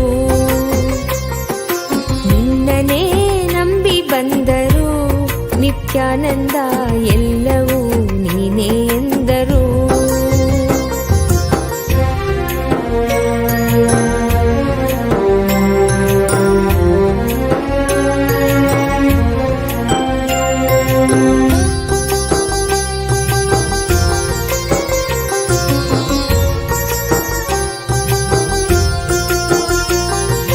ಭಕ್ತಿಯೇ ಮೇಲೆಂದರು ಮುಕ್ತಿಯೇ ಸಖ್ಯವೆಂದರು ಭಕ್ತಿಯೇ ಮೇಲೆಂದರು ಮುಕ್ತಿಯೇ ಸಖ್ಯವೆಂದರು ಇದೇ ನಾನು ಬಯಸದಿದ್ದರು ನಿತ್ಯಾನಂದ ನಿನ್ನಡಬಾರದೇನು ಇದೇ ನಾನು ಬಯಸದಿದ್ದರು ನಿತ್ಯಾನಂದ ನಿನ್ನ ಸಾನ್ನಿಧ್ಯವನ್ನು ನೀಡಬಾರದೇನು ನಿತ್ಯಾನಂದ ನಿನ್ನನೇ ನಂಬಿ ಬಂದರು ನಿತ್ಯಾನಂದ ಎಲ್ಲವೂ ನೀನೇ ಎಂದರು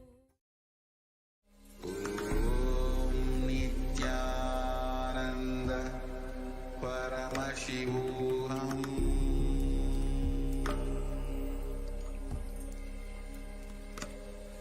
ॐ नित्यानन्द परमशिवोऽहम्